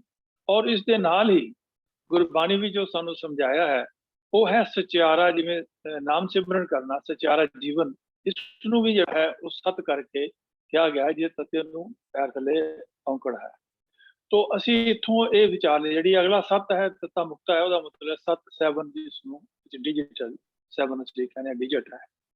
ਤੋ ਇੱਥੇ ਸਭ ਤੋਂ ਪਹਿਲਾ ਗੁਣ ਜਿਹੜਾ ਹੈ, ਪੰਜ ਜਿਹੜੇ ਪਿਆਲੇ ਹਨ ਉਹਨਾਂ ਦੇ ਵਿੱਚ ਇਹ ਹੈ ਕਿ ਅਸੀਂ ਨਾਮ ਸਿਮਰਨ ਕਰਨਾ ਹੈ। ਸੱਚਾ ਚਰਨ ਨਾਮ ਤੋਂ ਬਿਨਾਂ ਨਹੀਂ ਹੋ ਸਕਦਾ, ਤੇ ਜੇਕਰ ਨਾਮ ਅਸੀਂ ਜਪਦੇ ਹਾਂ ਤੇ ਸਾਡੇ ਅੰਦਰ ਇਹ ਜਿਹੜੇ ਗੁਣ ਹਨ, ਜਿਹੜੇ ਸੰਤੋਖ ਵਾਲਾ ਗੁਣ ਹੈ, ਕਿਉਂਕਿ ਸਤ ਹੈ ਤੇ ਜੀਵਨ ਦੇ ਅੰਦਰ ਸੰਤੋਖ ਜ਼ਰੂਰ ਆਏਗਾ। ਤੇ ਜਦੋਂ ਸੰਤੋਖ ਆਏਗਾ ਤੇ ਫਿਰ ਦਇਆ ਜਿਹੜੀ ਹੈ, ਜਿਵੇਂ ਦਇਆ ਦੇ ਅਸੀਂ ਕਹਿੰਦੇ ਕਿ ਦਇਆ ਜਿਹੜੀ ਹੈ ਉਹ ਜਿਹੜਾ ਸੰਤੋਖ ਥਾਪ ਰੱਖਿਆ ਜਿਨ ਸੂਤ, ਇਹ ਜਿਹੜਾ ਧਰਮ ਹੈ, ਜਿਹੜਾ ਨਾਮ ਸਿਮਰਨ ਹੈ, ਉਹ ਜਿਹੜਾ ਹੈ ਦਇਆ ਦਾ ਪੁੱਤਰ ਹੈ, ਦਇਆ ਤੋਂ ਪੈਦਾ ਹੁੰਦਾ ਹੈ। ਤੋ ਧਰਮ ਦਾ ਭਾਵ ਜਿਹੜਾ ਹੈ ਉਹ ਹੈ ਇੱਕ ਨਿਯਮ, ਡਿਸਪਲਿਨ, ਲਾਈਫ ਦੀ ਡਿਸਪਲਿਨ ਜਿਹੜਾ ਹੈ, ਉਹ ਆਪਣੇ ਆਪ ਨੂੰ ਵਿਸ਼ੇ ਵਿਕਾਰਾਂ ਤੋਂ ਦੂਰ ਰੱਖਣਾ ਜਿਹੜਾ ਹੈ। ਇਹ ਗੁਣ ਜਿਹੜਾ ਹੈ, ਇਹ ਵੀ ਪਿਆਲਾ ਜਿਹੜਾ ਹੈ ਸਾਡੇ ਗੁਰੂ ਸਾਹਿਬਾਨ ਨੇ ਸਾਨੂੰ ਸਮਝਾਇਆ ਹੈ ਕਿ ਅਸੀਂ ਨਾਮ ਸਿਮਰਨ ਕਰਨਾ ਹੈ, ਆਪਣੇ ਅੰਦਰ ਸੰਤੋਖ ਰੱਖਣਾ ਹੈ, ਆਪਣੇ ਅੰਦਰ ਦਇਆ ਰੱਖਣੀ ਹੈ, ਸਾਰੇ ਸਮੁੱਚੇ ਜੀਵਾਂ ਵਾਸਤੇ ਅਸੀਂ ਆਪਣਾ ਜੀਵਨ ਰੱਖਣਾ ਹੈ। ਸਾਡਾ ਜਿਹੜਾ ਹੈ ਮਤ ਹੈ ਉਹ ਹਿੰਸਕ ਨਹੀਂ ਹੈ, ਅਸੀਂ ਅਹਿੰਸਕ ਭਾਵ ਇਸ ਭਾਵਨਾ ਨਾਲ ਹੈ ਕਿ ਸਾਰਿਆਂ ਨੂੰ ਅਸੀਂ ਆਪਣਾ ਮੀਤ ਸਮਝਣਾ ਹੈ। ਸਭ ਕੋ ਮੀਤ ਸਮਾਪਨ ਕੀਨਾ, ਹਮ ਸਭ ਬਣਾ ਕੇ ਜਿਹੜੇ ਹਾਂ ਉਹ ਅਸੀਂ ਤੇ ਸਾਡੇ ਅੰਦਰੋਂ ਦ્વੈਤ ਭਾਵਨਾ ਜਿਹੜੀ ਹੈ ਉਹ ਖਤਮ ਹੋ ਜਾਏਗੀ। ਤੋ ਸਤ, ਸੰਤੋਖ, ਦਇਆ, ਧਰਮ ਔਰ ਧੀਰਜ। ਧੀਰਜ ਜਿਹੜਾ ਹੈ ਉਹ ਅਗਰ ਸਾਡੇ ਮਨ ਵਿੱਚ ਨਹੀਂ ਹੈ ਤੇ ਸਾਡਾ ਮਨ ਅਵੈੜ ਆ ਜਾਏਗਾ, ਅਸੀਂ ਖੋ ਖਾਈ ਦੇ ਵਿੱਚ ਪੈ ਜਾਵਾਂਗੇ। ਜਿਵੇਂ ਕਿ ਦੂਸਰੇ ਕਈ ਐਸੇ ਜਿਹੜੇ ਮਤ ਹਨ ਜਾਂ ਜਿਹੜੀ ਵਿਚਾਰਧਾਰਾ ਹਨ, ਕਮਿਊਨਿਜ਼ਮ ਜਾਂ ਦੂਸਰੇ ਵਿਚਾਰ ਵਾਲੇ ਹਨ, ਉਹ ਕਹਿੰਦੇ ਨੇ ਕਿ ਖੋ ਕੇ ਖਾ ਲਓ ਆਪਣਾ ਜਿੱਥੋਂ ਵੀ ਤੁਹਾਨੂੰ ਮਿਲਦਾ ਹੈ। ਤੋ ਲੇਕਿਨ ਇਹ ਬੈਲੈਂਸ ਜਿਹੜੀ ਹੈ ਲਾਈਫ ਸਟਾਈਲ ਨਹੀਂ ਹੈ। ਸਾਡਾ ਮਤ ਇਹ ਹੈ ਕਿ ਕਾਲ ਖਾਏ ਕਿ ਚੱਥੋਂ ਦੇ ਨਾਨਕ ਆਪ ਬਚਾਣੇ ਸੇ, ਕਿ ਅਸੀਂ ਆਪ ਕਾਲਨਾ ਕਰਕੇ ਆਪਣਾ ਆਪ ਜਪੈ ਅਵਰਾ ਨਾਮ ਜਪਾਵੇ, ਔਰ ਨਾਮ ਜਪ ਕੇ ਵੰਡ ਛਕ ਕੇ ਔਰ ਕਿਰਤ ਕਰਕੇ ਔਰ ਫਿਰ ਵੰਡ ਛਕਣ ਦੀ ਗੱਲ ਜਿਹੜੀ ਹੈ ਉਹ ਸਾਡੇ ਧਰਮ ਦੇ ਅੰਦਰ ਹੈ। ਤੋ ਇਹ ਜਿਹੜੇ ਪੰਜ ਜਿਹੜੇ ਪਿਆਲੇ ਹਨ, ਇਹ ਗੁਰੂ ਸਾਹਿਬਾਨ ਨੇ ਆਪਣੇ ਜੀਵਨ ਅੰਦਰ ਆਪ ਇਹਨਾਂ ਨੂੰ ਧਾਰਨ ਕੀਤਾ ਹੈ, ਆਪ ਇਹਨਾਂ ਨੂੰ ਪੀਤਾ ਹੈ, ਔਰ ਸਾਰੇ ਸੰਸਾਰ ਨੂੰ ਇਹ ਵੰਡੇ ਹਨ। ਜਿਹੜੇ ਹਨ ਪੰਜ ਜਿਹੜੇ ਹਨ ਗੁਣ ਹਨ, ਪੰਜ ਜਿਹੜੇ ਹਨ ਇਹ ਚਰਨ ਹਨ। ਤੋ ਇਹਨਾਂ ਦੀ ਸਾਰੀ ਗੁਰਬਾਣੀ ਦੇ ਅੰਦਰ, ਸਾਰੇ ਸ਼ਬਦਾਂ ਦੇ ਅੰਦਰ ਬਹੁਤ ਥਾਂ ਜਿਹੜੀ ਹੈ ਉਹ ਵਿਆਖਿਆ ਕੀਤੀ ਗਈ ਹੈ। ਤੋ ਪੰਜ ਪਿਆਲੇ, ਪੰਜ ਪੀਰ ਸਪਸ਼ਟ ਹੋ ਗਏ ਕਿ ਪੰਜ ਜਿਹੜੇ ਹਨ ਉਹ ਗੁਰੂ, ਪਹਿਲੇ ਪੰਜ ਪਾਤਸ਼ਾਹ ਤੱਕ ਜਿਹੜੇ ਗੁਰੂ ਹਨ ਉਹ ਪੰਜ ਪੀਰ ਹਨ। ਫਿਰ ਜਿਹੜੀ ਗੱਲ ਹੈ ਕਿ ਛਟਮ ਪੀਰ ਬੈਠਾ ਕੁਲ ਭਾਰੀ, ਉਹ ਛੇਵੇਂ ਪਾਤਸ਼ਾਹ ਗੁਰੂ ਹਰਗੋਬਿੰਦ ਸਾਹਿਬ ਦੇ ਬਾਰੇ ਜਿਹੜਾ ਲਫ਼ਜ਼ ਭਾਰੀ ਵਰਤਿਆ ਗਿਆ ਹੈ, ਉਸ ਦਾ ਕਾਰਨ ਇਹ ਹੈ, ਇਹ ਜਿਹੜੇ ਪੰਜ ਪਿਆਲੇ ਪੰਜ ਗੁਰੂ ਸਾਹਿਬਾਨ ਨੇ ਆਪਣੇ ਜੀਵਨ ਦੇ ਅੰਦਰ ਇਹਨਾਂ ਦਾ ਜਿਹੜਾ ਹੈ ਸੰਸਾਰ ਨੂੰ ਇਹ ਦਿੱਤਾ, ਬਖਸ਼ਿਸ਼ ਕੀਤੀ। ਔਰ ਆਦਿ ਬੀਜ ਸਾਹਿਬ ਦੀ ਜਿਹੜੀ ਹੈ ਉਹ ਬੰਤਰ ਬਣਾਈ, ਬਾਣੀ ਇਕੱਤਰ ਕਰਕੇ ਜਹਾਜ਼ ਬਣਾਇਆ, ਨਾਮ ਦਾ ਜਹਾਜ਼ ਬਣਾਇਆ। ਤੋ ਇਸ ਦੇ ਨਾਲ ਸੰਸਾਰ ਦੇ ਵਿੱਚ ਜਿਹੜੇ ਦੂਸਰੇ ਧਰਮਾਂ ਦੇ ਲੋਕ ਸਨ, ਕਈ ਹਿੰਦੂ ਔਰ ਕਈ ਮੁਸਲਮਾਨ ਜਿਹੜੇ ਸਨ, ਉਹ ਵੀ ਗੁਰੂ ਸਾਹਿਬ ਦੇ ਜਿਹੜੇ ਹਨ ਉਹ ਚਰਨਾਂ ਦੇ ਵਿੱਚ इस बाणी दे नाल प्यार करन लग पे और गुरु साहब के चरणों में आ करके सिख सजने शुरू हो गए। तो इसका असर ये होया कि जिहड़ी उस वेले दी राज शक्ति सी या ਉਹ ਮਨੁੱਖ ਉਹ ਜਿਹੜੇ ਗੁਰੂ ਘਰ ਦੇ ਵਿੱਚ ਜਿਹੜੇ ਮਨੁੱਖ ਸਨ, ਵੀਰ ਸਨ, ਜਿਹੜੇ ਰਿਸ਼ਤੇਦਾਰ ਤੇ ਹੈ ਸਨ ਗੁਰੂ ਘਰ ਦੇ, ਲੇਕਿਨ ਉਹਨਾਂ ਦੇ ਮਨ ਦੇ ਵਿੱਚ ਖੁੰਨਸ ਸੀ ਕਿਸੇ ਤਰੀਕੇ ਦੀ ਕਿ ਸਾਨੂੰ ਜਿਹੜੀ ਹੈ ਉਹ ਭਾਵੇਂ ਸਾਡੇ ਅੰਦਰ ਗੁਣ ਨਹੀਂ ਆ, ਅਸੀਂ ਇਹਨਾਂ ਗੁਣਾਂ ਨੂੰ ਆਪਣੇ ਅੰਦਰ ਧਾਰਨ ਨਹੀਂ ਕੀਤਾ, ਲੇਕਿਨ ਉਹ ਕਿਸੇ ਤਰੀਕੇ ਨਾਲ ਉਸ ਖੁੰਦਕ ਨੂੰ ਕੱਢਣ ਵਾਸਤੇ ਉਹਨਾਂ ਨੇ ਉਸ ਸਮੇਂ ਦੀ ਰਾਜ ਸ਼ਕਤੀ ਦੇ ਨਾਲ ਆਪਣਾ ਜਿਹੜੇ ਸੰਬੰਧ ਪੈਦਾ ਕਰ ਲਏ ਔਰ ਕਈ ਤਰੀਕੇ ਦੇ ਜਿਹੜੇ ਹਨ ਉਹ ਹਮਲੇ ਜਿਹੜੇ ਹਨ ਉਹ ਗੁਰੂ ਘਰ ਦੇ ਉੱਪਰ ਹੋਣ ਲੱਗ ਪਏ, ਗੁਰਬਾਣੀ ਦੇ ਉੱਪਰ ਹੋਣ ਲੱਗ ਪਏ। ਇੱਥੋਂ ਤੱਕ ਕਿ ਅਕਬਰ ਦੇ ਸਮੇਂ ਅੰਦਰ ਵੀ ਜਿਹੜਾ ਹੈ ਭਾਈ ਗੁਰਦਾਸ ਜੀ ਨੇ ਔਰ ਭਾਈ ਜੇਠਾ ਜੀ ਨੇ ਜਾ ਕਰਕੇ ਐਕਸਪਲੇਨੇਸ਼ਨ ਜਿਹੜੀ ਹੈ ਗੁਰਬਾਣੀ ਦੀ ਉੱਚਤਾ ਜਿਹੜੀ ਹੈ ਉਹ ਰਾਜ ਦਰਬਾਰੇ ਉਹਨਾਂ ਨੂੰ ਵੀ ਸਮਝਾਈ ਔਰ ਮੁਤਾਸਰ ਹੋ ਕਰਕੇ ਉਹ ਫਿਰ ਗੋਇੰਦਵਾਲ ਸਾਹਿਬ ਗੁਰੂ ਅਮਰਦਾਸ ਪਾਤਸ਼ਾਹ ਦੇ ਚਰਨਾਂ ਦੇ ਵਿੱਚ ਆਇਆ, ਉੱਥੇ ਲੰਗਰ ਵੀ ਛਕਿਆ ਔਰ ਫਿਰ ਬੜਾ ਮੁਤਾਸਰ ਹੋ ਕਰਕੇ ਉੱਥੋਂ ਗਿਆ। ਤੇ ਬੜੇ ਐਫਰਟ ਕਰਨੇ ਪਏ ਚੌਥੇ ਪਾਤਸ਼ਾਹ ਔਰ ਪੰਜਵੇਂ ਪਾਤਸ਼ਾਹ ਦੇ ਵੇਲੇ, ਜਿਸ ਵੇਲੇ ਜਿਹੜਾ ਹੈ ਜਹਾਂਗੀਰ ਗੱਦੀ ਤੇ ਬੈਠਦਾ ਹੈ, तो जहांगीर ने बड़ी जड़ी है अपनी तुस्के जहांगीरी दे विच भी लिखा कि गुरु अर्जन देव पातशाह बारे बड़े जड़े छोटे लफ्ज भैड़े लफ्ज लिखे कि एक हिंदू झूठ की दुकान चला रहा है, क्योंकि वो कन जड़े उन्होंने बंदियां ने भरे जड़े कि गुरु घर के अंदर आ करके गुरु घर के नाल खुंदक खांदे सन और किसी ना किसी तरीके नाल अपना जड़ा है वो पक्ष पूरना चाहते सन। तो उन्होंने लिखा कि मैं ये दुकान छेती तो छेती बंद करना चाहता। तो जिस वेले ऐसा एटीट्यूड स्टेट का हो जाए, जी उस वेले की हुकूमत होंगी है, तो उस वेले इन्नी उन्होंने अंदर इनटॉलरेंस हो गई कि उन्होंने गुरु अर्जन देव पातशाह जड़े कि शांति के पुंज सन, जिन्हों के मन के कोई भी पॉलिटिकल जी एस्पिरेशन नहीं सी, उन्होंने बुला करके और अंदर कमरे के अंदर लाहौर के अंदर एक कमरे के अंदर बिठा करके उन्होंने सह जड़े हैं तसीह दे करके उन्होंने शहीद किया गया। तो जिस वेले अंत हो जाती है, अंता हो जाती है, तो उस वेले फिर उसका जड़ा है मुकाबला करने वास्ते गुरु हरगोबिंद पातशाह जी ने जो सिद्धांत गुरु नानक पातशाह के समय तो मेरी और पीरी का चले आ रहा सीगा, जिवें कब काल सो जस गावो गुरु नानक राज जोग जिन मानिया, राज जोग का जड़ा कंसैप्ट सी वो नाले नाल चलता आ रहा सीगा, ये पंज प्याले दे नाल नाल वो भी कंसैप्ट जड़ा है वो चलता आ रहा सीगा और सिंघां दी तैयारी जड़ी है वो जड़ी है आत्मक तौर के उपर वो ऐसी हो चुकी सीगी कि वो इस चल रही जड़ी धर्म है जो नवी विचारधारा है इसके उपर अपने आप को कुर्बान करने वास्ते तैयार सा। तो छेवें पातशाह जी ने जो मीरी और पीरी का कंसैप्ट अकाल तखत साहब जी रचना की थी, तो उस वेले उन्होंने ये सोच लिया कि हुण जड़ा मौका है ਜਿਹੜੇ ਜਿਵੇਂ ਅਸੀਂ ਪੰਜਾਬੀ ਚ ਵਿੱਚ ਕਹਿੰਦੇ ਆ ਕਿ ਜਿਹੜੇ ਬਾਜ ਕਰਾਰੇ ਹੱਥ ਵੈਰੀ ਆਵੇ ਨਾ ਜਿਹੜਾ ਹੈ ਉਹ ਵਸ, ਤੇ ਉਹ ਵੈਰੀ ਜਿਹੜਾ ਹੈ ਉਹ ਵਸ ਵਿੱਚ ਨਹੀਂ ਆਉਂਦਾ ਜਦ ਤੱਕ ਅਸੀਂ ਉਸ ਨੂੰ ਕਰਾਰੇ ਹੱਥ ਨਾ ਦਈਏ। तो गुरु हरगोबिंद पातशाह जी ने घोड़े शस्त्र और जवानी ਨੂੰ ਇਕੱਠਾ ਕੀਤਾ ਤੇ ਉਹਨਾਂ ਨੂੰ ਇਹ ਕਿਹਾ ਕਿ ਸਾਨੂੰ ਕਿਸੇ ਕੋਲੋਂ ਡਰਨ ਦੀ ਲੋੜ ਨਹੀਂ ਹੈ, ਅਸੀਂ ਜਿਹੜੀ ਬੁਰਾਈ ਹੈ ਜਿਹੜੀ ਧੱਕੇਸ਼ਾਹੀ ਹੈ ਉਸ ਨੂੰ ਸਹਿਣਾ ਨਹੀਂ ਤੇ ਅਸੀਂ ਉਸ ਦਾ ਮੁਕਾਬਲਾ ਕਰਨਾ ਹੈ। ਉਹ ਇਹਦਾ ਰਿਜ਼ਲਟ ਹੋਇਆ ਕਿ ਜਹਾਂਗੀਰ ਦੇ ਸਮੇਂ ਅੰਦਰ ਹੀ ਜਹਾਂਗੀਰ ਨੂੰ ਇਸ ਗੱਲ ਦੀ ਰਿਅਲਾਈਜੇਸ਼ਨ ਹੋ ਗਈ ਕਿ ਗੁਰੂ ਘਰ ਦੇ ਅੰਦਰ ਕੋਈ ਪੋਲੀਟੀਕਲ ਇੰਸਪੀਰੇਸ਼ਨ ਨਹੀਂ ਹੈ, ਉਹ ਜਿਹੜਾ ਮਤ ਚਲਾ ਰਹੇ ਹਨ ਉਹ ਸਰਵ ਕਲਿਆਣ ਦਾ ਮਤ ਹੈ, ਉਹ ਸਾਰੇ ਦੇ ਅੰਦਰ ਪ੍ਰਭੂ ਦੇ ਨਾਲ ਜੋੜਨ ਦਾ ਮਤ ਹੈ, ਸਭੇ ਸਾਂਝੀ ਵਾਲ ਸਦਾਇਨ ਤੋਂ ਕਿਸੇ ਨਾ ਦਿਸੇ ਬਾਹਰ ਵਾਲਾ ਮਤ ਹੈ।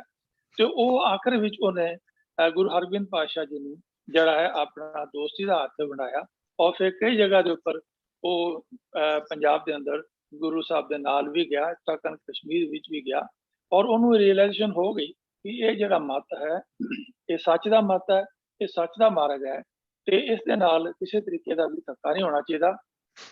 तां ही उन्हें वो जड़ा जिसने गुरु अर्जन देव जी नूं तती तवी ते बिठाया सीगा, वो क्योंकि बाहर गुरु अर्जन देव महाराज की इन्नी जड़ी है वो संसार दे विच जड़ी है वो जड़ी है चंगी जड़ी है देख हो चुकी सी, प्रतिष्ठा उन्होंने हो चुकी सी कि वो बाहर किसी तरीके नाल भी उन्होंने जड़ा है ये शहीद नहीं सन कर सकते तसीह दे करके, तो उन्होंने उस कमरे के अंदर उन्होंने शहादत दे करके और चुपके उन्होंने ਤਾਵੀ ਦੇ ਪਾਣੀ ਦੇ ਵਿੱਚ ਰੋੜ ਦਿੱਤਾ।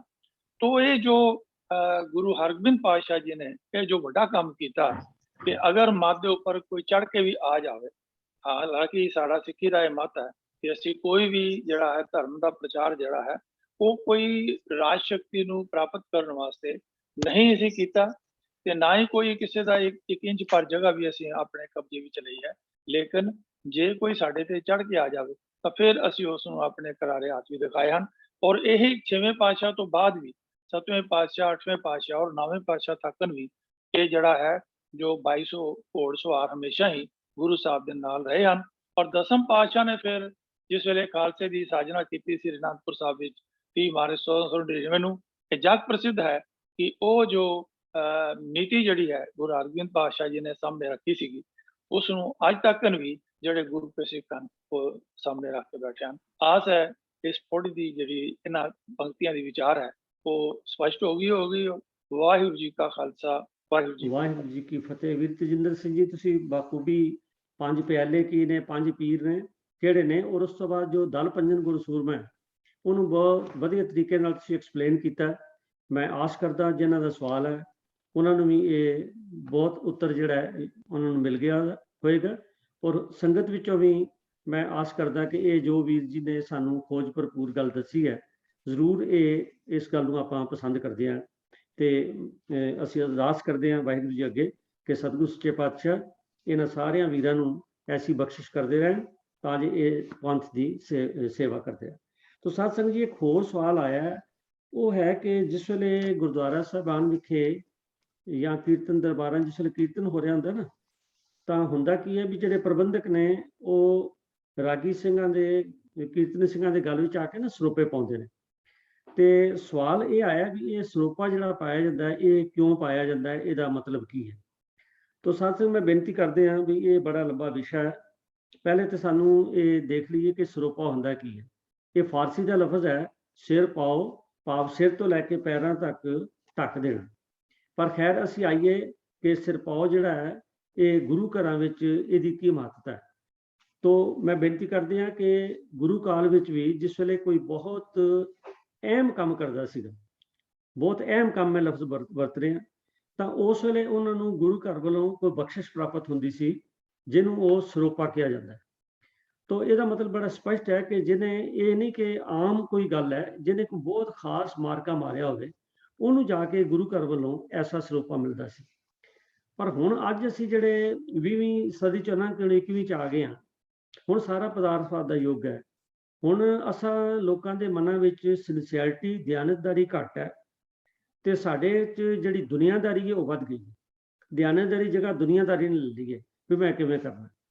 ਤੇ ਉਹਦਾ ਮਾੜਾ ਅਸਰ ਇਹ ਹੋਇਆ ਕਿ ਸਾਡੇ ਜਿਹੜੇ ਧਾਰਮਿਕ ਸਥਾਨ ਨੇ, ਮੈਂ ਦੂਸਰੇ ਮਤਾਂ ਦੀ ਗੱਲ ਨਹੀਂ ਕਰ ਰਿਹਾ, ਮੈਂ ਸਿਰਫ ਆਪਣੇ ਮਤ ਦੀ ਗੱਲ ਕਰ ਰਿਹਾ, ਸਾਡੇ ਧਾਰਮਿਕ ਸਥਾਨਾਂ 'ਚ ਦੁਨੀਆਦਾਰੀ ਜ਼ਿਆਦਾ ਹੈ, ਮੂੰਹ ਮਲਾਜੇ ਜ਼ਿਆਦਾ ਚੱਲਦੇ ਨੇ ਵੀ ਕਿਹੜੇ ਸਪੀਕਰ ਨੂੰ ਬੁਲਾਉਣਾ ਹੈ, ਕਿਹਨੂੰ ਨਹੀਂ ਬੁਲਾਉਣਾ।